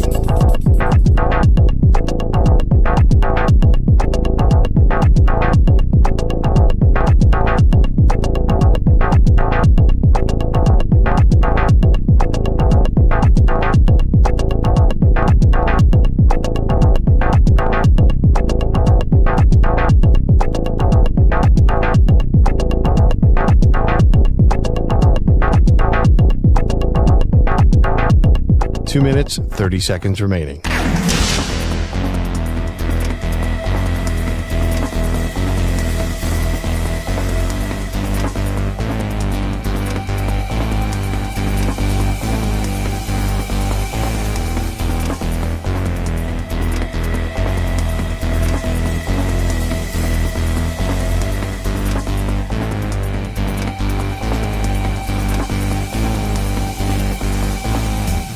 Two minutes remaining.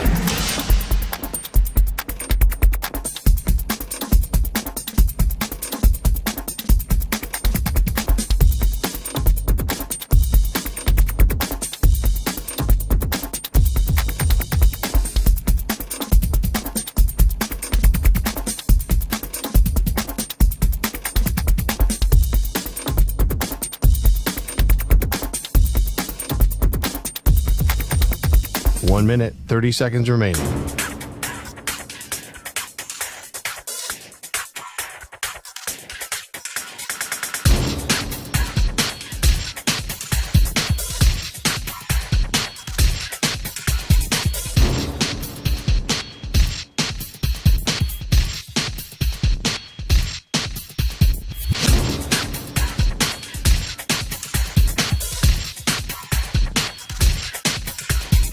One minute remaining.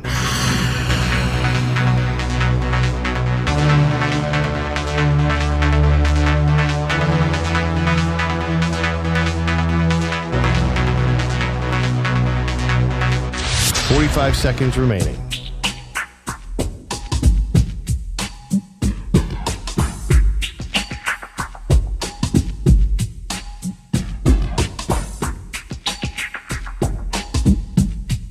Thirty seconds remaining.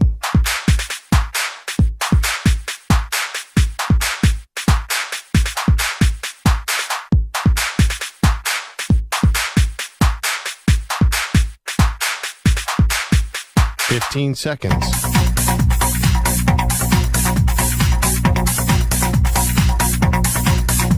Break ends in 5 seconds.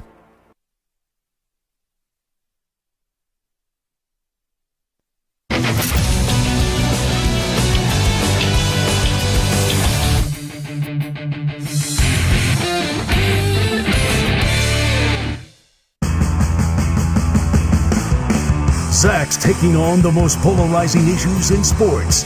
Which side of the line of scrimmage will he end up on? Offside. Defense number 69. It's Onsides, Offsides with Zach Gelb. This portion of the show is brought to you by Sleeper. Just download the Sleeper app today and use code SCORE when signing up. Must be present in certain states. Visit sleeper.com for details. Sponsored by Sleeper, a Blitz product. All righty, Stu. What's shaking? All right, Rams wide receiver Puka Nacua just returned from a knee injury that sidelined him since week 1, catching 9 balls for over 100 yards in their week 7 win over the Vikings. Now, yesterday, Puka left practice with a knee injury to the same knee. Reports say the injury doesn't appear serious, but his status is still uncertain for Sunday. So, onsides, offsides, the Rams need both Cooper Kupp and Nacua to be healthy if they hope to make a playoff run. Onsides, for them to be a serious playoff team and a team that can make the playoffs, and I think they have a road now, get into 3-4. They need both those guys to be awesome. We've seen one play and haven't played. We've seen both miss games this year. When they are together like they were the other night, that's a tough offense to stop. When you got Kyron Williams, when you got Cooper Kupp, you got Puka Nacua with Matthew Stafford throwing the football. By the way, did you see Matthew Stafford's Halloween costume? Did not. Matthew Stafford and his wife were Travis Kelce and Taylor Swift. And their daughters, I think, were also Taylor Swift as well. Just wondering. This was broached to me if I would do the same thing, and I denied that request. Wait. Denied. Angie wanted you to be Travis Kelce? Offensive, I know. Why is that offensive? Oh, Chiefs Raiders? Yeah. Okay. I'd be Jason Kelce. That's fine. I'm not putting a Chiefs jersey on. No shot. Do you have to wear a Chiefs? Could you just put on like a red 87? No, she wanted you to go all out for that? Yeah, probably. We wound up not doing anything, but that was what originally was broached to me, a month or two ago. Is that really? It's Halloween, though. I can't do it. I did see Angie last night. I was scrolling through my stories. And when she told you about this? Yes. I'm scrolling through my stories, and I just see me with Stu. And your girlfriend wrote something along the lines of, like, what a cute Ted Lasso that is. And I responded, what a hunk that Lasso is. I'm like just scrolling through the train, and I go, who storied me with Stu? And I'm like, I go, it's Angie. But so onside, offside. If you're an NFL player that is not in the Kansas City Chiefs, it's fair game to go as Travis Kelce and Taylor Swift for Halloween. If you don't have a rivalry with them, I think it's fine. So I think that's onside. So Rams, Chiefs, you're good with that? Yeah. Okay. Next question. All right, so the Jets, last night they scored 21 points in their win over the Texans, but that score could have been even more. In the second quarter, Gang Green lost a touchdown when rookie Malachi Corley made the all-too-common boneheaded move of dropping the ball before crossing the goal line, leading to a touchback when the ball rolled out of bounds. Onside, offsides, dropping the ball before the goal line is the dumbest gaffe you can make in football. I'm trying to think of other dumb situations. You mess up the coin toss. You get like a big play and then you get injured celebrating. Those are probably pretty much it. You run out of the end zone when you're a quarterback. Whoa. Dan Orlovsky is a friend. Whoa. There have been others. Huh. You know what? I think so. I'm going to say onsides here. Because, like, you could be backing up. I'm not defending Orlovsky, but you could be backing up and, like, you're running away from an elite pass rusher like he was, and you just lose track of where you are. You have your first career touchdown about to happen. I heard Anthony Beck say this after the game. That ball, you're taking it to the sideline to basically go in some trunk so some equipment manager gives it to you after the game. Like, that ball's never leaving your hands. So why would you drop it before you score? It's just lazy. It's stupid and lazy. And I don't like stupid and lazy. So yes, dropping the ball before the goal line is the dumbest gaffe you can make in football. I will go on sides because it's stupid and it's lazy. If you want to talk to a college quarterback during a game, you may have a chance. Now, ESPN learned that helmet comms between coaches and quarterbacks are set on non-encrypted frequencies, meaning that anyone could potentially hack the system and talk down the line. Texas Tech brought up this concern, and the Big 12 announced that there so far have been no hacks to it. So onsides, offsides, the College Football Playoff Committee must fix this issue before the playoffs start. So you're telling me if I have access to the line, I could hear, like, I don't know, let's say Ohio State's playing Penn State this weekend. You know, I'll take this as I'm trying to hack. Let's say I'm Penn State, I'm trying to hack Ohio State. Crying Day's going to hire private investigators, his brother. Imagine if, like, you hear, all right, we're going to run Spider 2Y Banana. And then you have the hack. And then you just start blasting in music. Like, shout it out loud. Or they're like, waiting on a sunny day. Come on. That would be awesome. That would be great. That's what I would do. You're expecting a play call, and you just start to hear, wasn't me. That's what I would do. But onside or offside, the College Football Playoff Committee must fix this issue before the playoffs. Like, no. It's like, this is on the teams. Don't get hacked. Have the right communication system. So I'm going to go offside on this one. I think this is, it's a fun story. But I guess it doesn't become an issue until Stallions start. Ooh, it's the boogeyman. Ooh. That's what if I'm Penn State, I'm hacking Ohio State. Ooh, it's Connor Stallions. Ooh, it's the boogeyman. That's what I would do. But when you ask me this question, no, I don't think this is on the College Football Playoff Committee, so offside. Offside. That's wild, though. It is. Now, Florida, they've won 3 of their last 4 after starting the season 1-2, and hearing calls for Billy Napier to be fired.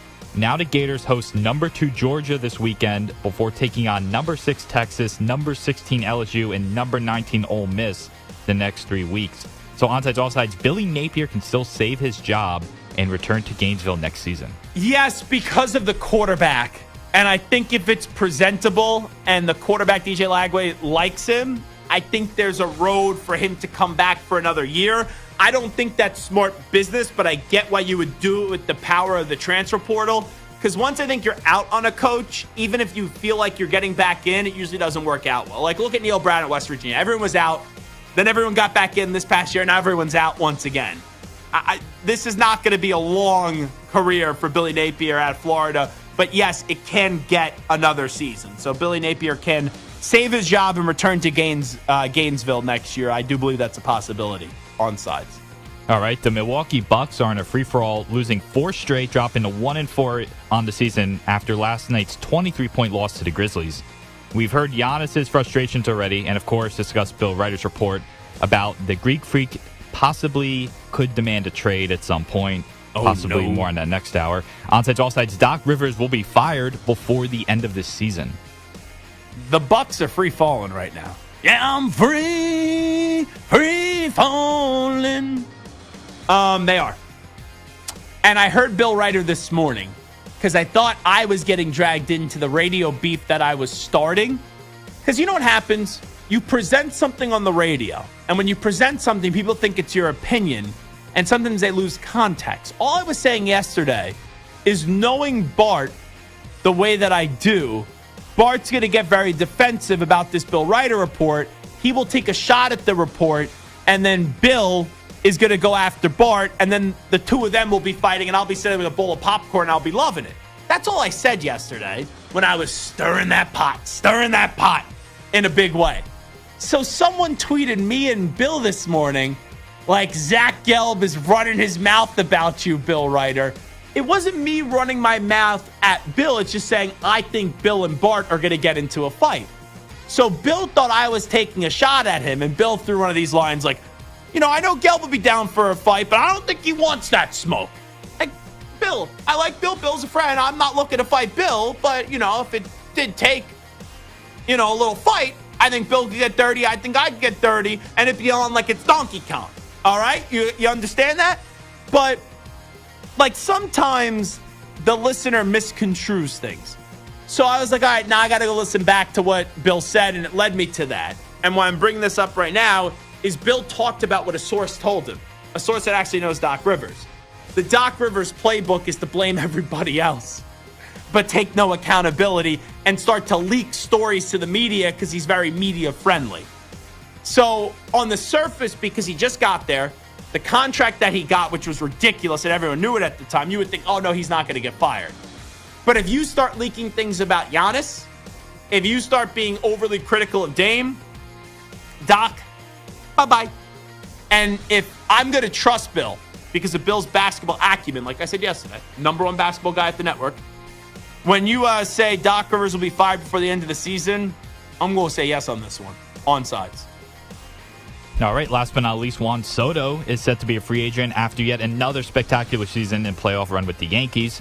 While many assumed no player would approach the 10-year, $700 million deal that Shohei Ohtani got last offseason, some reports now say that the 26-year-old Soto is also seeking $700 million over 14 years and is almost assured of at least $600 million. So onsides, offsides, it would be a mistake to give Soto $700 million. Is it my money? Nope. why are fans so attached to the money? Like, I get there's a luxury tax in Major League Baseball, but it's not like the NFL. It's not like the NBA where you're operating, or NHL, under a salary cap. So if Steve Cohen, Stevie Spend, wants to spend like a drunken sailor and goes, Juan Soto, I want a World Series photo. Here is $700 million. I don't care. Do whatever it takes. And this is my fan opinion on Juan Soto when it comes to my team, the Mets. Do whatever it takes. I got an owner who spent $150 million on some stupid statue. That's a very famous statue, by the way. Very famous painting, too. So am I going to care if a rich guy wants to spend his money and just kind of brag about how rich he is? Nope. Don't matter to me. So when you say to me it would be a mistake to give Soto $700 million. $700 million. Oh, geez, that's a lot of money. It's a lot of money. I don't know if you should do it. No, I don't care. It's not my money. So if an owner wants to get that to go try to get a championship, I respect it. So I don't think it's a mistake. Offside. Offside. All righty, that is Onside Offside on the Zach Gelb Show on the Infinity Sports Network. We were supposed to have someone who I will not name that was going to join us for NFL picks, and they had to cancel for some reason. I don't really know what happened. So, Samter, who do we have for picks off the cancellation? Just wondering. Let me get Stu. Stu, who we get on this? Yeah, Mr. Bart Winkler. Oh. It's almost like we're stirring things up here. We stirring things up. A little cancellation. Samter and Stu put their brains together. And now we have Bart Winkler coming up at 5:20 p.m. Eastern time for picks. I won't ask about the Buck stuff, right?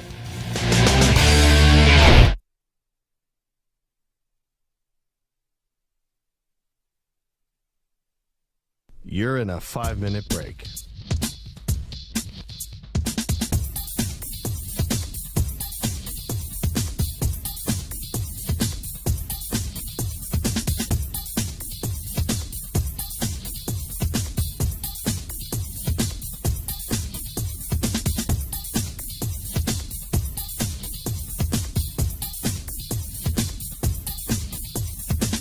Four minutes, 30 seconds remaining.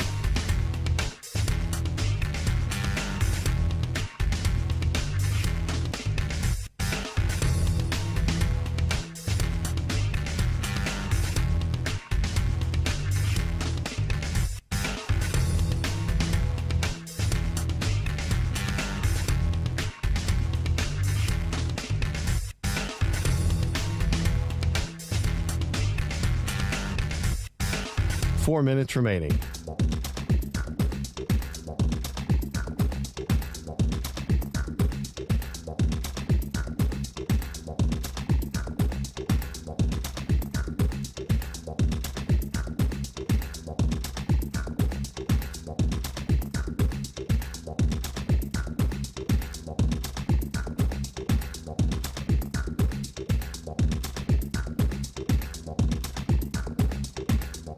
Three minutes, 30 seconds remaining.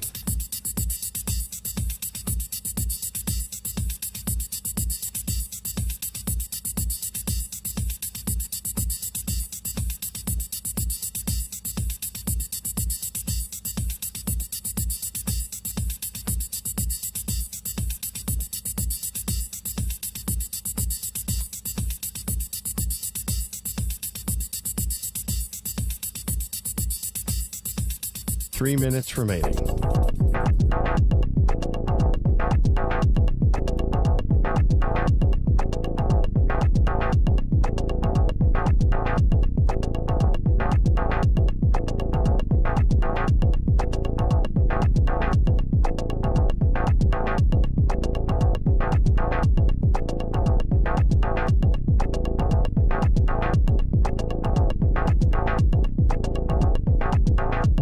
Two minutes, 30 seconds remaining.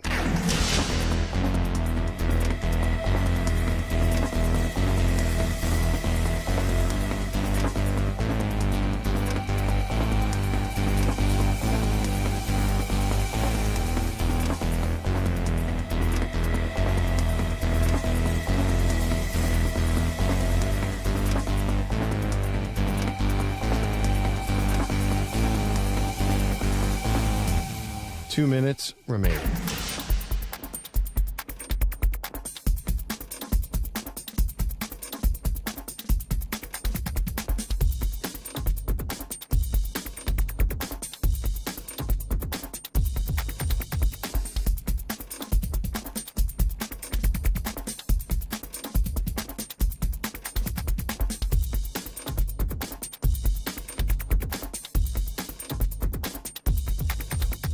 One minute, 30 seconds remaining.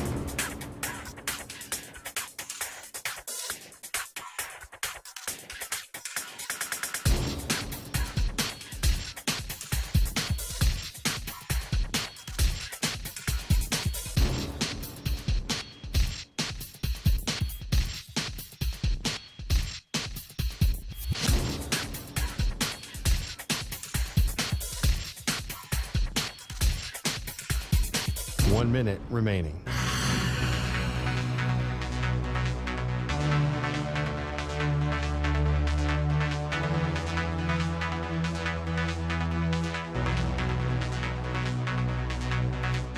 Forty-five seconds remaining.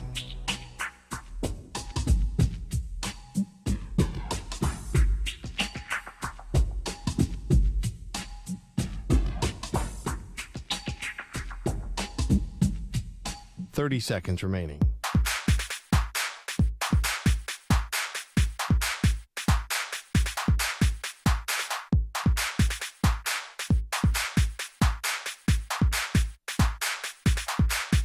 Fifteen seconds.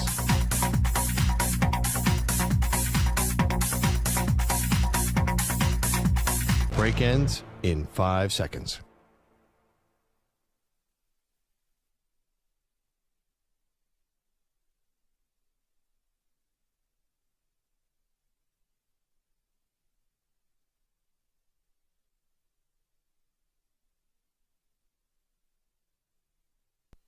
To infinity and beyond.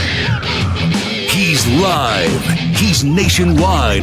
This is the Zach Gelb Show.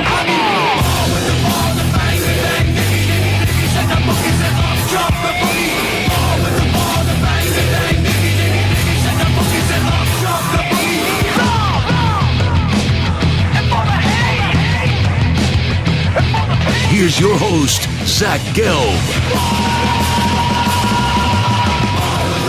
Alrighty, hour number 3 of our radio program, Zach Gelb Show, Football Friday, Infinity Sports Network. Last night, I was at MetLife Stadium, and the Jets finally had a pulse, finally showed a pulse on this football season, taking care of business of the Houston Texans. I gave you the Jet reaction to open up the show. I'm not saying the Jets are back. The Jets are a 3-6 football team. The fact that they finally put together a good half, not even a good game, just a good half, does not elicit me to say the Jets are back. But in their next 5 games, which are winnable games, win 4 out of 5, right? You go win 3 in a row, get back to 500. And once you get back to 500, then we could have a big boy conversation about the Jets, Jets. But until then, I'm not giving the benefit of the doubt. And I'm not believing that the Jets all of a sudden are about to go on some magical ride into the postseason. So that's number one. But I think there's a conversation about this game, and it has to go the other way with the Houston Texans.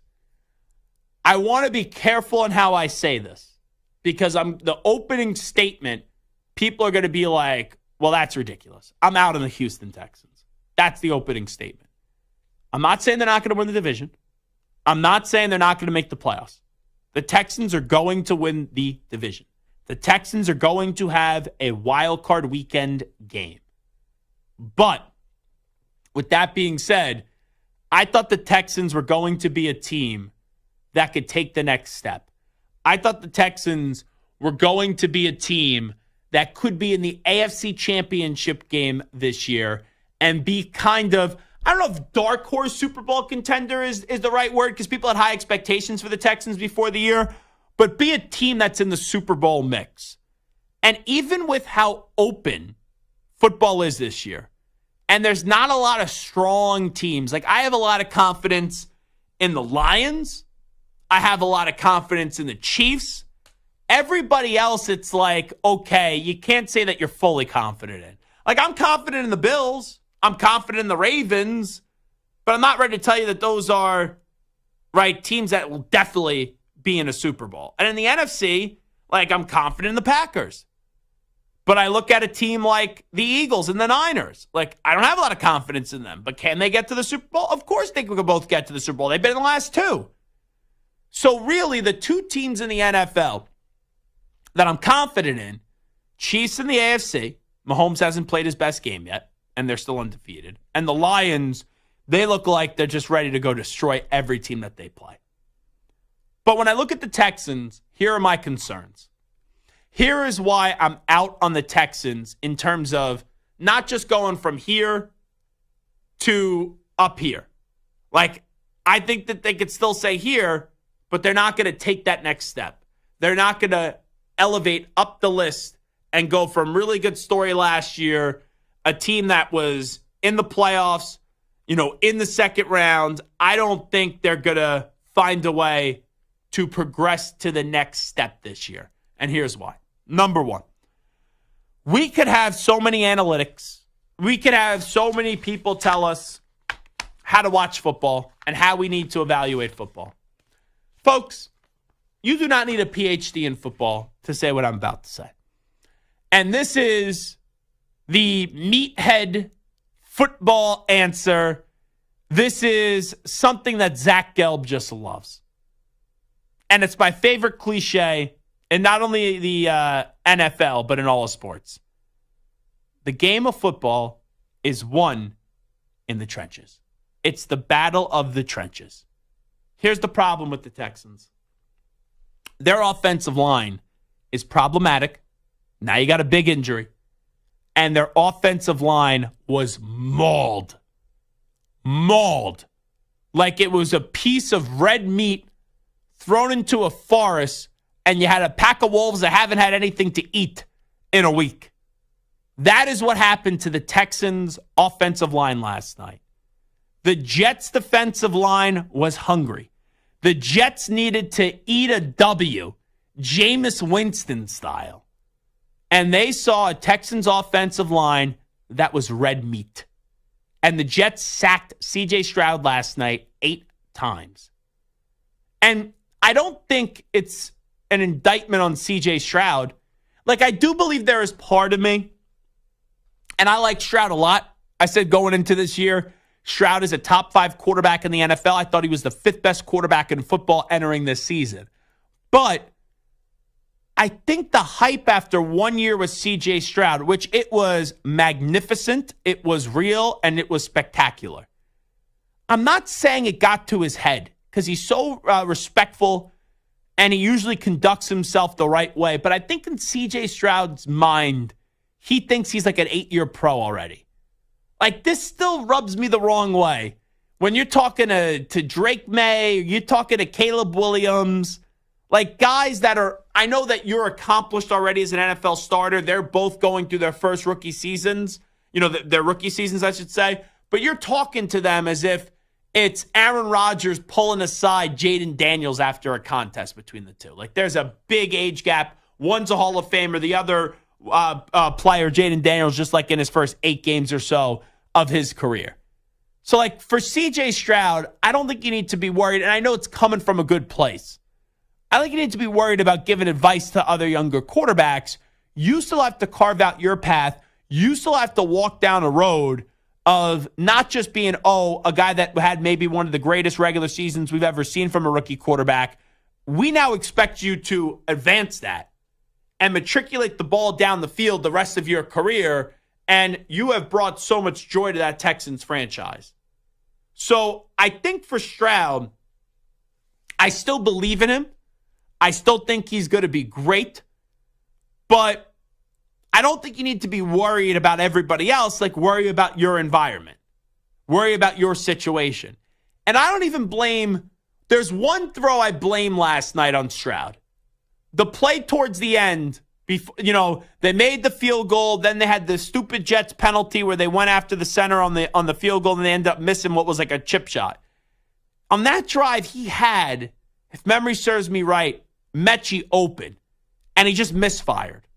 Like, that's the one moment I latch onto from the game, and I go, okay, that's on Stroud. But for the other parts, I'm looking at the Texans. No Nico Collins in the game last night. Stephon Diggs now out for the year. And you had an offensive line. You could have put prime Tom Brady. And you guys know how I think of Tom Brady, the GOAT. Thank you, Tom. You could have put Tom Brady at his best, whether it was the 50 passing touchdown season, whether what he's done later in his career, like whatever you thought was the best season of Tom Brady.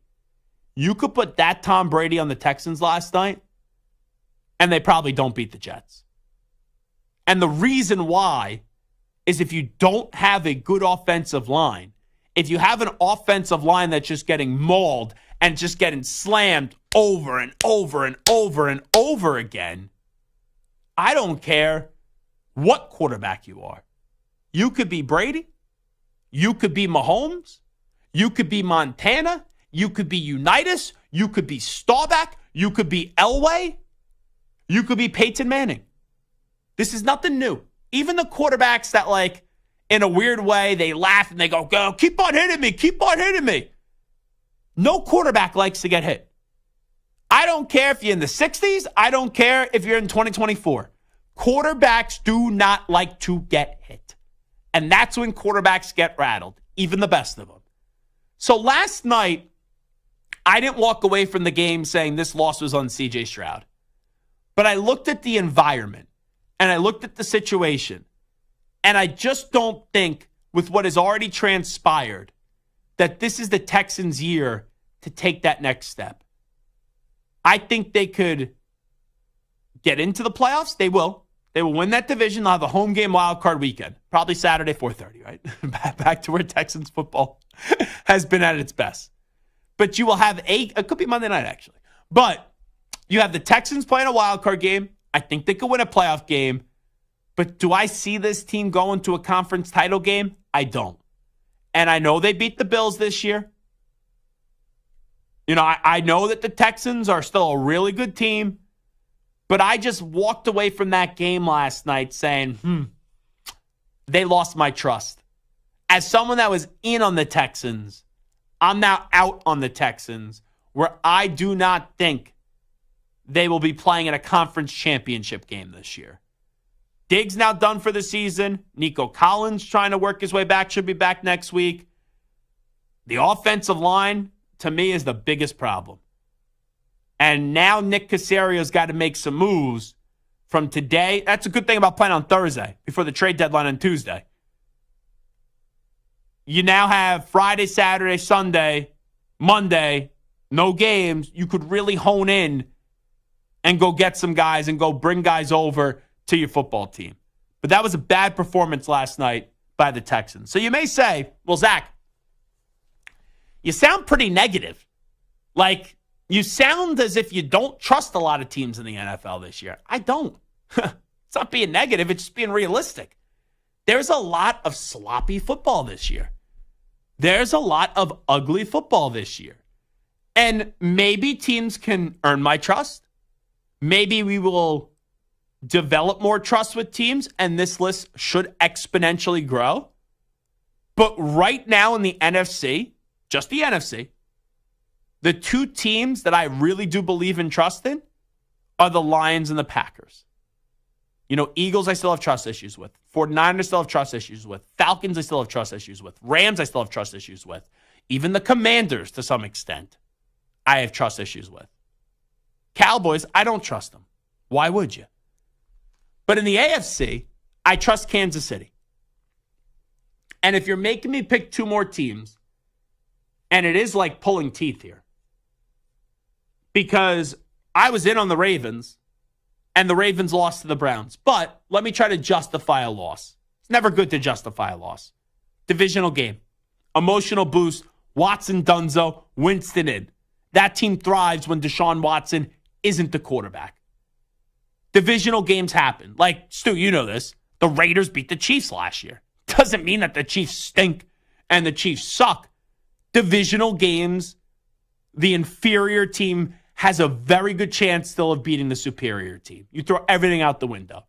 So even though it was discouraging that the Ravens lost to the Browns and that the Ravens have lost to the Raiders this year where they gagged that game away, in a year where you don't have to be great to get to the Super Bowl out of the AFC, I trust Lamar Jackson.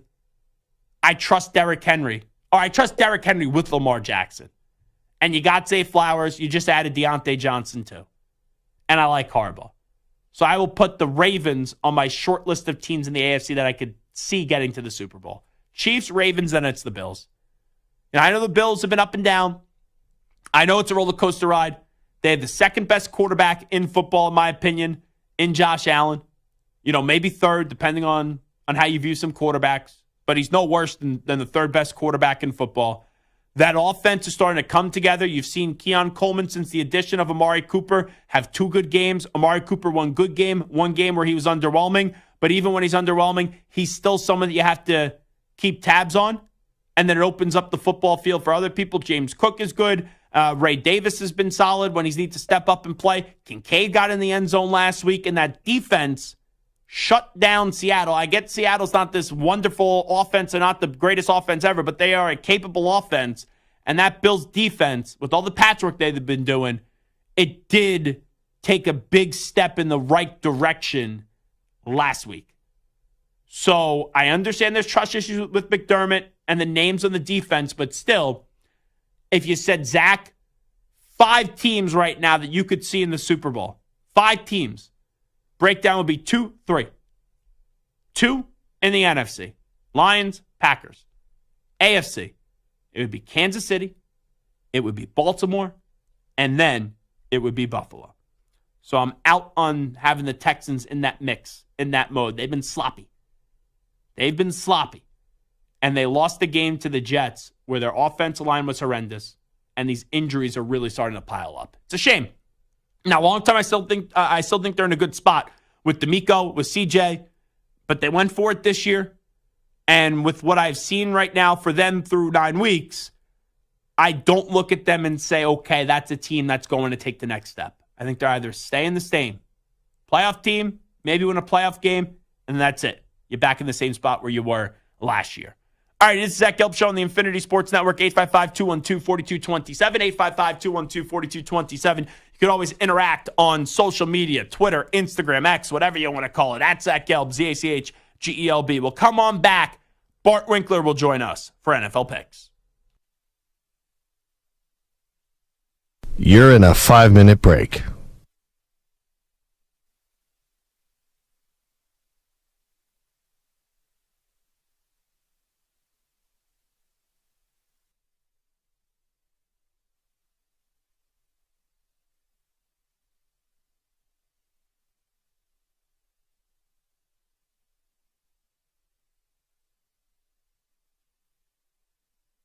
Four minutes, 30 seconds remaining.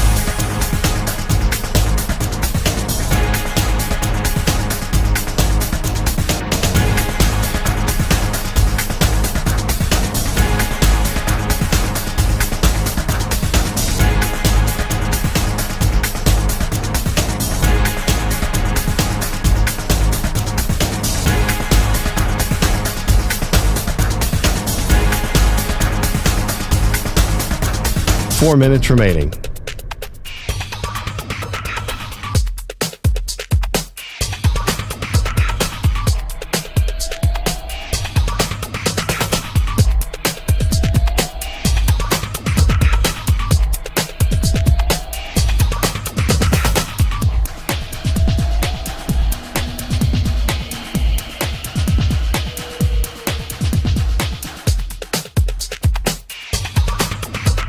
Three minutes, 30 seconds remaining.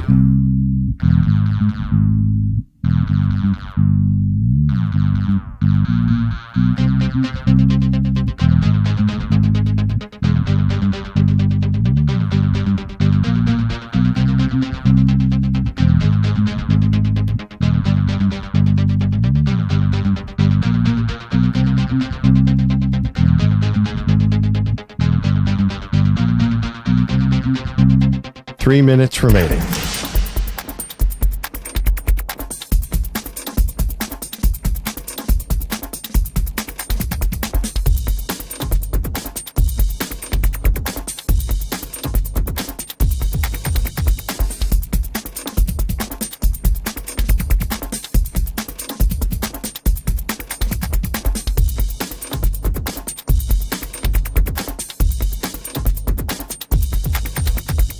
2 minutes, 30 seconds remaining.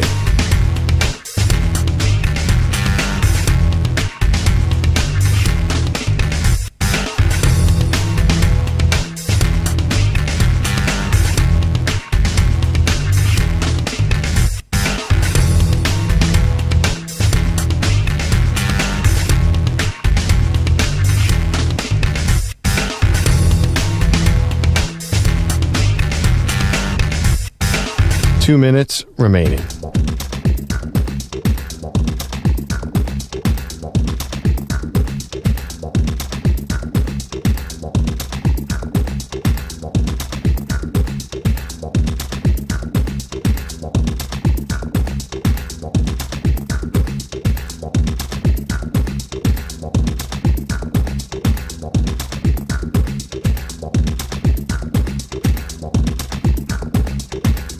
One minute, 30 seconds remaining.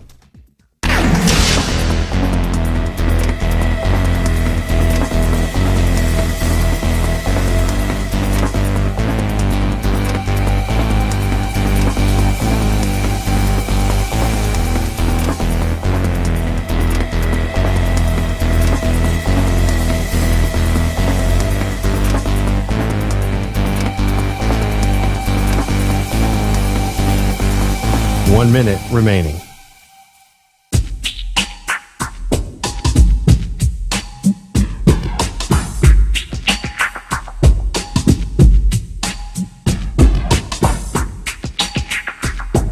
.45 seconds remaining.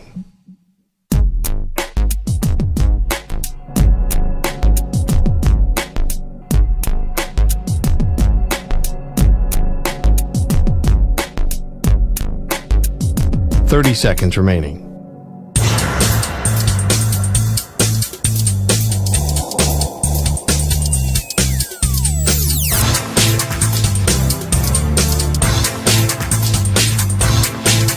.15 seconds.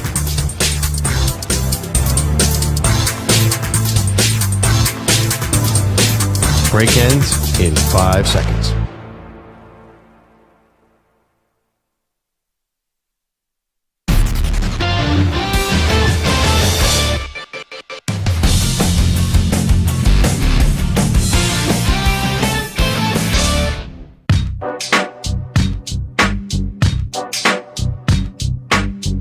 You're listening to the Zach Gelb Show.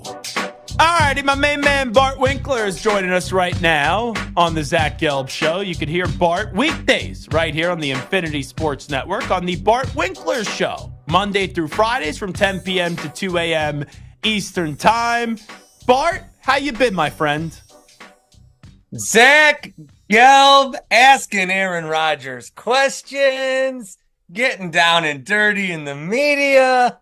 What a guy. He's not just one of these hosts that don't go and put in the work. No, he gets down and dirty in the press room. So Rodgers last night basically looked into my soul when I was asking that question. And I kind of went into it where I think it's a fair question, right? Win or loss last night. You're either going to be 2 or 7, 3 or 6. Obviously, they lose. They're 3 and 6. There's no guarantees they're going to make the playoffs. He turns 41 in a month. There's 8 games left. You know, Rodgers a deep thinker. He even admits that. Has he at least thought about the possibility that this could be it for him in these final 2 months? And I love the smirk that he gave me, if I'm being honest, because he was basically like, I took it as, who the bleep is this guy? And, you know, I respect you asking the question, but I'm not giving you anything. And then he just said, no, I haven't. Down deep, do you think Rodgers coming on back next year? Because you know what? I'll give you credit. You have been right every step of the way with Aaron Rodgers. You were early to the party that the Packers should get rid of him. You said Love was going to be good. You said last year the Packers would be better than the Jets. And this year, you said the Jets were going to be underwhelming from what the national perception was about. So give me a thought or two on the Jets and Aaron Rodgers right now. I don't know that he knows the answer to that, I will say. I don't know that he knows the answer to that, but I do know that he is going to make everyone go through that entire process with him, day in and day out, when he was 90% retired before he went into that darkness retreat. Like, Rodgers just likes it when you talk about him, and he shows the work in a bad way. Like, he will give you the paper at the end, but it's also like, all right, and here's all the scribblings, here's all my rough drafts. Like, I just want to read the book, man. Don't give me all this stuff. I don't need your every single thought when you wake up, what you're thinking this week, what you're thinking today. I don't know if he knows the answer. I think the way that he was playing, it looked like it was probably going to be the last year. But then they get this win last night, and everyone's excited. They're still 3-6. Okay, they're still 3-6. So I don't know if he knows. I don't think he wants to retire. He may have done it by now. He attached himself to this situation just to keep going. He played now, he rehabbed to get back here. I think if he wanted to be retired, if he was thinking that he wants to retire next year, I think he would be retired already. Like Tom Brady didn't want to retire. Yeah. So he kept playing. It ended his marriage, and you see Giselle's already pregnant with the jiu-jitsu instructor. Did you see that? Sadly, I did, yes. Okay, crazy. Oh, hey, you're allowed to move on from a marriage and continue to have a happy life, but that's still a wild story. The Packers. I said this before you came on, Bart Winkler. Lions and Packers are the two best teams in the NFC. They're the teams that I have the most confidence in to make the Super Bowl out of the NFC. Where do you lie on that statement? Fact or fiction? I feel like that's pretty good for what we've seen right now. Minnesota was looking that way, and I'm eager to see how they look this weekend. I think Philly could still bounce back. I think some of these teams, their coach is a hindrance to them. I think that's the case in Philadelphia. Yeah. But they are very talented. So we'll see how far that can take them. I think I still think the Lions are more likely to make the Super Bowl than the Packers are. Super Bowl prediction beginning of the year was Chiefs over Lions. I think the Chiefs are going to three-peat. I still think that. But I think the Lions have the best chance to get out of the NFC. The Packers have been kind of like, there's a lot where they've been playing well, but they've also been kind of getting away with it a little bit. This has really been the LaFleur season for them. Like last year in the second half, I walked away saying, wow, they have their quarterback in Love. I'm not saying, like, there were questions about LaFleur post-Rodgers. LaFleur had a good showing last year. But to be able to win, 2 games or, basically 3 games without Love is pretty damn impressive for Matt LaFleur and shows how good of a coach he actually is. Yeah, and, any discourse around Jordan Love, like the last 8 games he had last year were MVP-level stuff. And I don't think he's been at that point. But I think he's also been banged up. Like every part of his body's been hurt. I don't know that he's recovered from everything in Brazil. The first game he came back against Minnesota, he was very inaccurate. He's throwing balls down the field that should not be thrown. My line I like to say is Jordan Love, he's so good because he will never throw to a receiver in double coverage. He'll throw to a guy in single coverage or triple coverage, but never double coverage. Because some of these throws, but he's got the touchdowns. It's kind of, so people are like, oh, it's like when Brett Favre played here. And they're kind of right, because he's taking more chances, but he's also getting results. And with Malik Willis coming in, LaFleur has done such a good job of making sure they get the best out of him. But then every time that Malik's been in, there has been a play like, okay, if this guy sucks, we're not going to win this game. He has to make this throw, and he's stepped up every time he's been asked. So it's been a really weird year, but they're 6-2, and they got a big showdown this weekend. All righty, we'll get to picks in just a second, Bart Winkler. But I got to be honest. I got to be fully transparent. You led our 5 p.m. Eastern time hour yesterday because I saw a report from our pal Bill Wright, who does a great job here on the network, about Giannis Antetokounmpo. And I know, me knowing you the way I do, anytime someone tries to report that Giannis is going to be on the verge of leaving Milwaukee or is going elsewhere, this sets you off like no other. So I predicted the moment Bart gives his opinion about Bill Ryder's report, this is going to be like World War VIII between Bart and Bill Ryder, because then Bill's going to be like, you're questioning my report, and Bart's going to be like, I'm defending my guy in Milwaukee. How dare you try to drag him out? This happens each and every year. So I have to ask you, because I'd be a fraud if I didn't. What was your thoughts on the great Bill Ryder's report yesterday about Giannis Antetokounmpo? So I love Bill. I talked about this last night. But I don't question any reporting that Bill is doing. Mm-hmm. I did read some of the quotes where Western Conference source thinks this or high-level executive thinks this. It helped his story. But I would wonder aloud, as I did, like, if you're a Western Conference executive, let's say, or a rival executive, and Bill Ryder or any other journalist calls you and says, hey, what do you think about the Bucks? Do you think that there could be some dissension there, anything with Giannis? Should I just say, yeah, we'll mess him up? Should I say, yeah, we'll mess it? Yeah, I could see something happening. Sure. So I don't really like the validity of that stuff. Also, he wrote an article, and then Kevin O'Connor, does he come on your show? No. He's a terrible human being. Really just not a good person. Why? He's just a man. He's just a mean guy. He sucks. Okay. Yeah, and you're talking about Kevin, not Bill, correct? Bill's great. Okay, good. Kevin not. But so as soon as Bill puts out, Kevin's like, oh, I can do 5 paragraphs on this. It's like, can we just have one season? Can we have one season where you don't try to get Giannis out? And I'm going to tell you this, I say this. I see his family often. Mm-hmm. His kids do similar activities as my kids. Do you know how unbothered they are? Nobody comes up to them. Or they might say hi or, text their friends. Giannis is here. There is no scenario on earth where Giannis is going to ask to be traded in the middle of a school year. Okay? He's not uprooting his family. He's not doing it.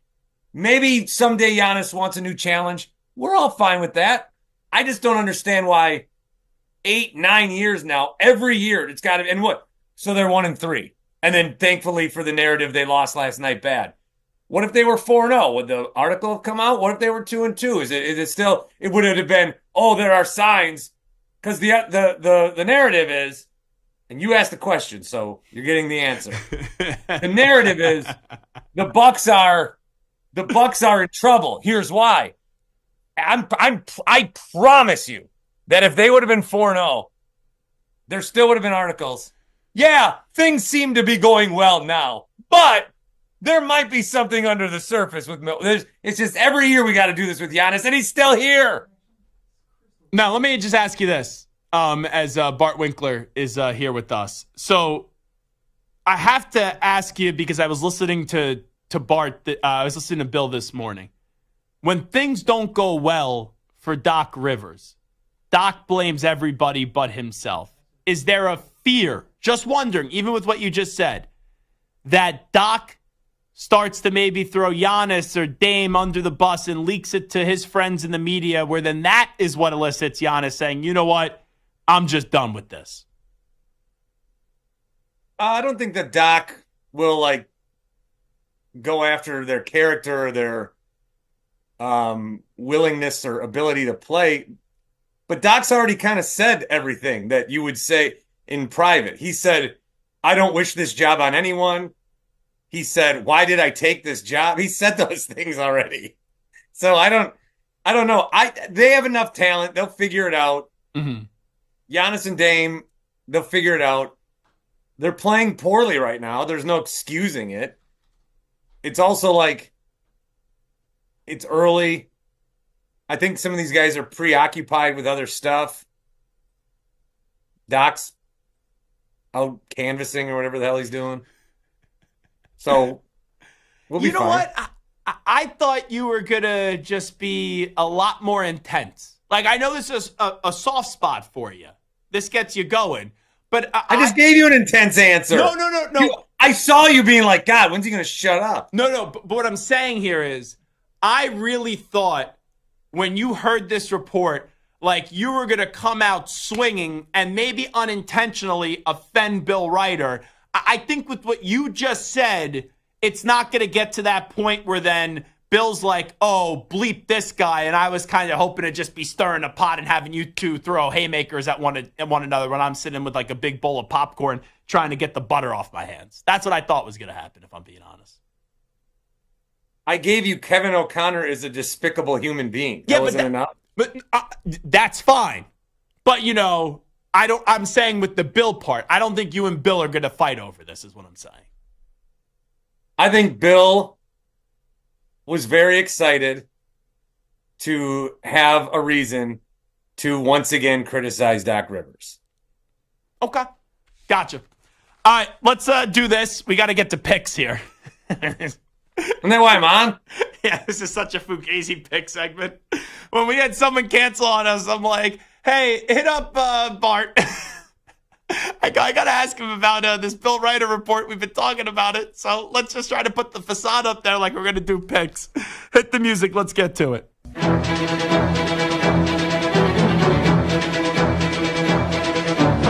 It's time for NFL Picks on the Zach Gelb Show. All right, we'll go pick for pick. You go first. What's the first game that you want to pick against the spread, Bart Winkler? All right, so we are talking about the Green Bay Packers a little bit, and I am going to take the Green Bay Packers to win this week. No, I didn't. I was not going to. I think Detroit's. I was not going to. I'm doing it for one reason. It's going to rain. I don't trust Jared Goff in the rain. So I'm taking the Packers, I think, +3. Yes. So you have the Packers +3. I also hear that the Green Bay Packers in the locker room before the game are going to get a speech how we need to start putting some respect on the state of Wisconsin and how that Bill Ryder guy is trying to drag Giannis Antetokounmpo out of Milwaukee. So this is going to be the Bill Ryder game. Yeah. All righty. My first pick. I'm going to ride with the hot hand here. There's just something magical about this team. The Washington Commanders. I know the last time the Commanders played the Giants, it was a sloppy game. The Commanders ended up winning by 3 points. I think the Commanders are going to win this game going away. Give me the Washington Commanders just to outscore the Giants by at least 4.5 points. So 5 points, I should say, because I'm taking the Commanders laying the 4 points. So give me the Washington Commanders laying 4. Your next pick, sir? My longtime co-host Chuck Freeman would never take a game like this where a home team is an underdog by anywhere from 1 to 3 points in a divisional matchup. And I'm disgracing his name by doing this, but I'm going to take the Rams, who are a 1-point favorite in Seattle. I think Seattle got their win last week. I don't know how good they are. I think they're about a 500 team, so they'll float around there. The Rams, I think, have a decent shot at putting something together. It sounds like Puka might go, but either way, I like the Rams in Seattle. My next pick, I am going to take the Patriots +3.5. I don't know if Drake May is going to play. I think it's 50-50 right now. It has nothing to do, though, with me thinking the Patriots are any good after a victory up against the Jets. The Patriots can't block. They can't catch. They got a multitude of problems. You give me Tennessee being a 3.5-point favorite. There is no way Tennessee, I don't even care if they win this game by 20. They should not be going into a game a 3.5-point favorite against any team in the NFL. So since the Titans are a 3.5-point favorite, I will take the Pats getting 3.5 points. So give me New England +3.5. Your final pick, sir? It'll be Ravens over the Broncos. The spread is 9.5, but when I first made that pick, I thought it was 5.5, but I'm just going to stick with it anyway. So I'm taking the Ravens by 9.5. How did you see a 9 as a 5? Just wondering. Because I had a look-ahead line. Ravens are 5.5 over the Bengals, so I didn't even know who the Ravens were playing this week. So I really like Ravens next week, 5.5 over the Bengals. Mm-hmm. And I sort of like Ravens 9.5 over the Broncos. Can I assume something? I think I know why you don't like Aaron Rodgers.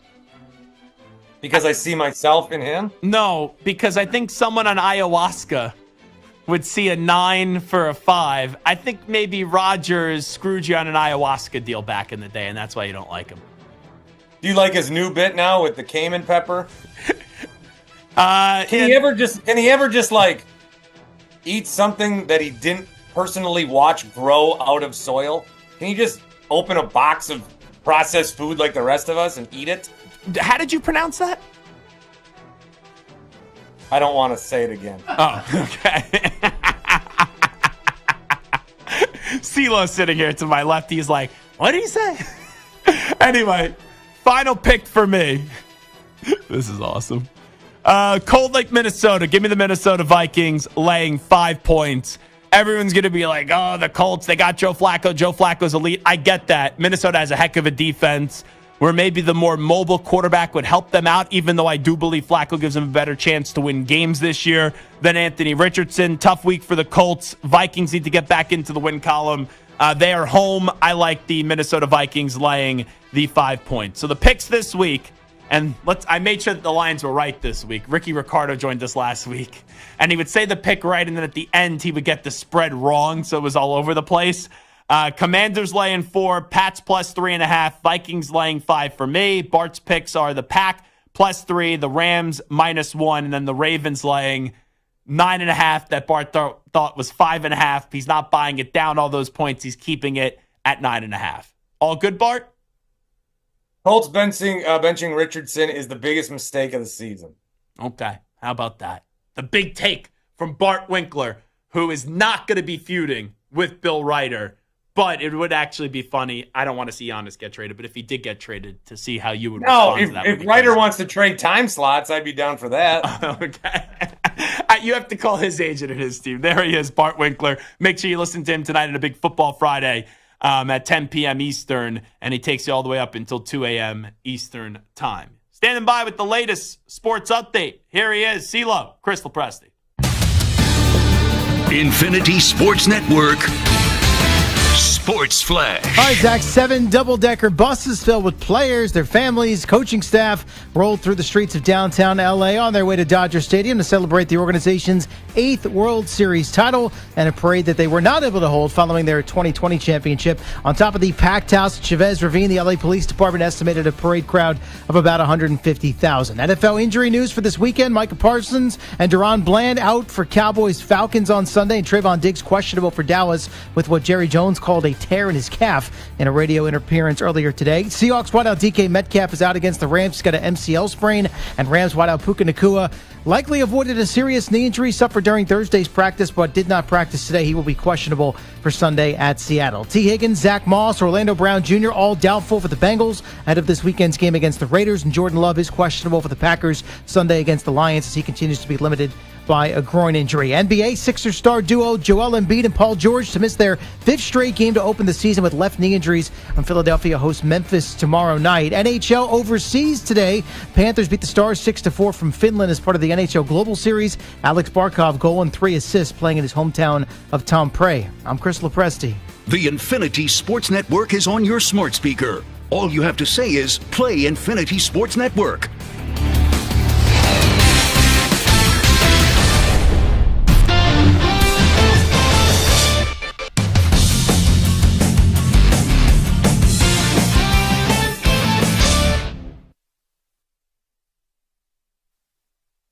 You're in a 5-minute break.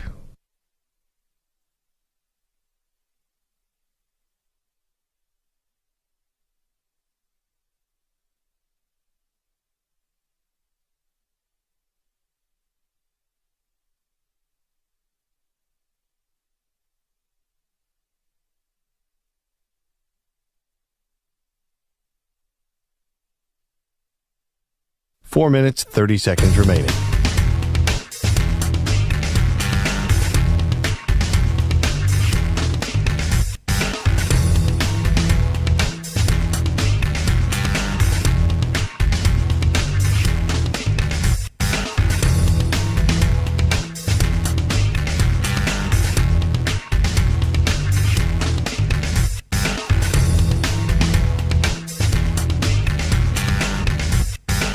4 minutes remaining.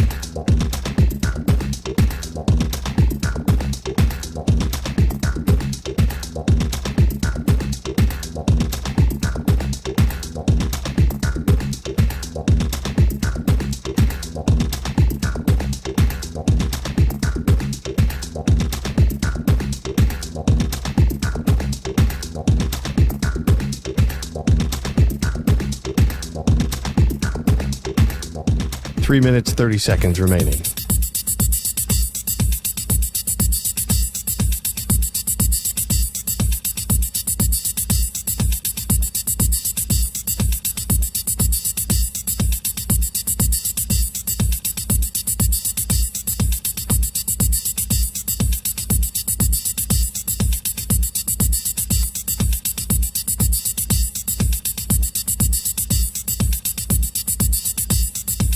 Three minutes remaining.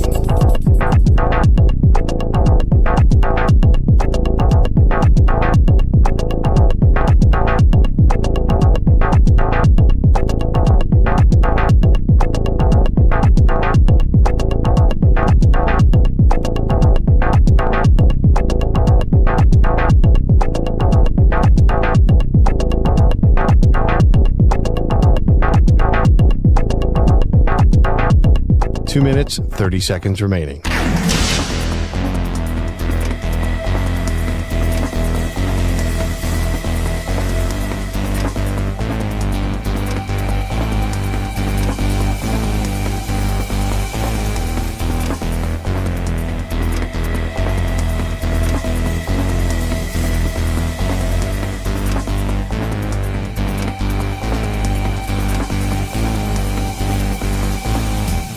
Two minutes remaining.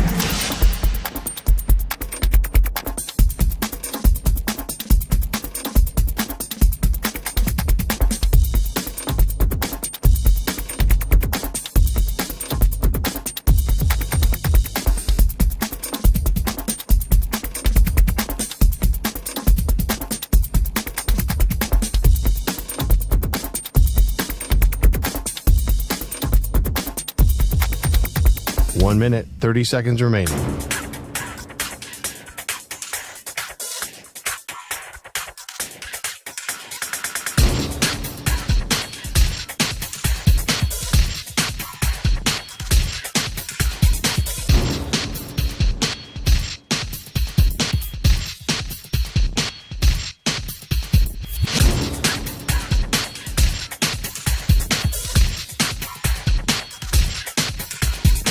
One minute remaining.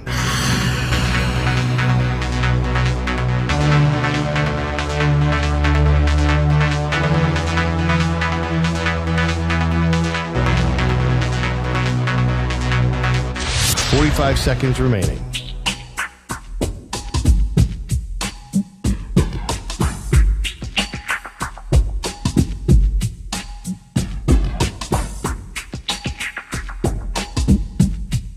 Thirty seconds remaining.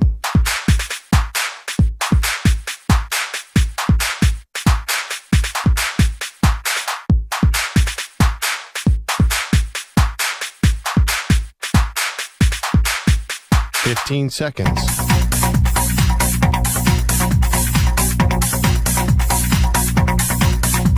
Break ends in 5 seconds.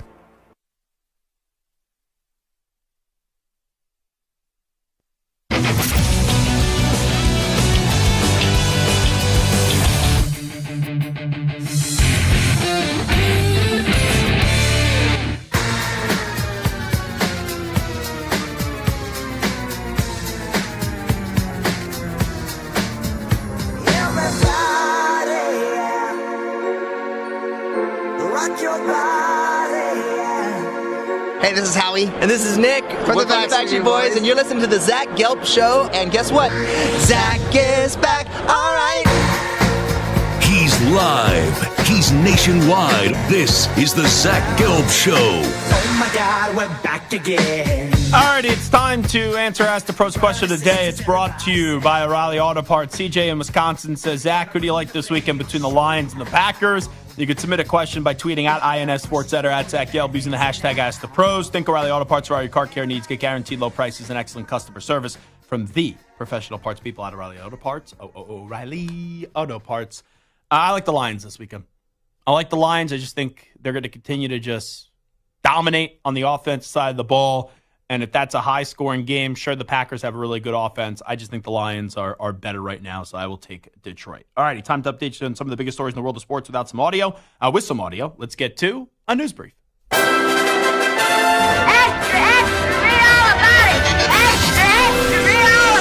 Time for your daily news brief. We get you caught up on the rumors, reports, and reconnaissance from the day in sports. Alrighty, let's keep it moving here. Let's go to Micah Parsons and Trayvon Diggs. This is on the Edge podcast with Micah Parsons. They were talking about, is Jaden Daniels a top 5 quarterback? Listen up to this and tell me what stands out to you. Where would you rank him among quarterbacks right now? I would say he's definitely top 10. Higher. You think he's top 5? For sure. Who else you gonna put in there? Give us your top 5 right now. I'm gonna go him. I'm gonna go Mahomes. Gotta have Mark. Yeah, Lamar, Josh Allen. Jalen playing pretty good right now too. Jared Goff is a top 5 quarterback right now. And Matthew Stafford. I love how Matthew Stafford played the quarterback position. Sam Darnold could be in the top 5 conversation right now. Yeah, Sam Darnold looking crazy too. So it's hard as a lot of good quarterbacks right now. I got 8 fingers up. That's 8 names. Who didn't I hear? I sound like the Harbaugh family. Who's got it better than us? Whose name did I not hear? Dak? Prescott?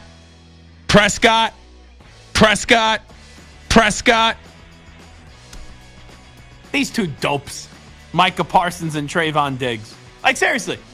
Like, even if you don't think your own guy is a top 10 quarterback, how do you not say your own guy? It's not like you're saying Bryce Young, right? Dak is the highest paid quarterback. And they didn't say Dak Prescott. Whew, that's juicy. Here is Cam Newton. He calls out the Cowboys coverage on the ESPN, this courtesy of First Take. You want to know my feelings? Myself. We don't know. Feelings? I just really want to tell you my feelings. Yeah. Can I really tell you my real feelings? Sure, absolutely. Why are we talking about the irrelevant Dallas Cowboys? Ooh. That's a good point. Say that then. That's a good point. You're making a point that Michael Parsons, yes, he's succeeding with podcasting, with content. That's the thing. We all have podcasts. But that's not the only player that's actively playing with the podcast. You want to talk about podcasts? Amon-Ra St. Brown has a podcast. We're not talking about him. Like, every time I've been on First Take, this is my 4th time, by the way, Molly. Yeah. We always talk about the Cowboys. Cam, because the Cowboys say stupid things. If the Cowboys were just bad and silent, we wouldn't talk about them. But they're bad and they say stupid things. That's what elicits a response. Let's hear one more for Cam. This is on his 4th and 1 podcast. He goes off on Anthony Richardson. You're in the big leagues now, guy. It's the big leagues. You think you're just going to do what Lamar Jackson do? No, bro. No, it's not. This ain't easy. This game is not easy, bro. Dog, what the You can't do that. You took the easy route when you tapped your head and said, damn, bro, I'm tired. What the You're a professional. You don't get to say that. That's the easy way. You don't get to say that. You don't get to say playing the NFL is easy and you doing that like that. Your inexperience has shown, and now you've been held to that, and now you're on the bench. So, Stu, that is Cam basically getting on Anthony Richardson for quitting? Yes. A little bit ironic when there was a Super Bowl, and Cam's an MVP, but the ball was right there in the Super Bowl, and you didn't die for it. You quit on the play. So I think that's just an interesting source. You know, I understand what Cam's saying. I agree with what Cam's saying, but it doesn't look good when you quit in the Super Bowl, not some regular season game. Joel Embiid, this is from an hour or two ago. He goes off of the narrative that he doesn't want to play. I've broken my fist twice. I came back early with the risk of losing my vision.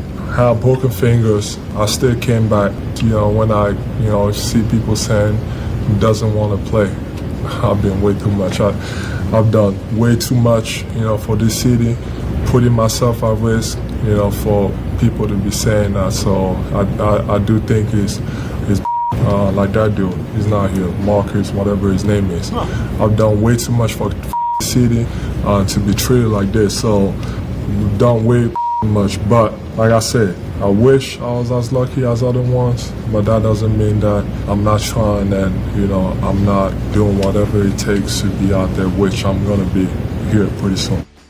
I actually have no problem with what Joel Embiid just said. Zero problem. I see him getting dragged on social media. It's one of those times I'm like on an island. I don't agree with what everyone says on social media. Now, you could say, what have you done for the city? You won an MVP. You haven't won a championship. You haven't even got to a conference finals. But it's not good that Embiid's not playing. But I'm okay with him fighting back a little bit. The only thing you could say, though, is, does it really eliminate a distraction? Like, you doing this is only going to continue the conversation. You better get your ass back on the court then really soon. So, you know, it is what it is. Embiid tries to be that tough guy on the court. But you saw in that Knicks series a little bit how, like, that tough guy is kind of an act. You know, I get it. He comes off a little sensitive there, but I'm okay with an athlete showing emotion like that. I'm not going to crush Embiid for that. All righty, that'll do it for the Zach Gelb Show on a Friday. I'll be on WFAN in New York City tomorrow from 9 a.m. to 9:30 a.m. Eastern Time. Then Sunday morning football right here on the Infinity Sports Network, 10 a.m. to noon Eastern Time. We'll recap all the college mayhem and then get you set on the NFL for Week 9. Stu, Samter, thank you. CeeLo, thank you as well. Each and every one of you, thank you. And we'll be back on Monday right at 3 p.m. Eastern, noon Pacific Time. Have a wonderful, and I mean a splendid, I mean a sensational, I mean a fantastic weekend. I will talk to you next time, everybody. I'm Zach Gelb. I'm out. Bye-bye. Peace.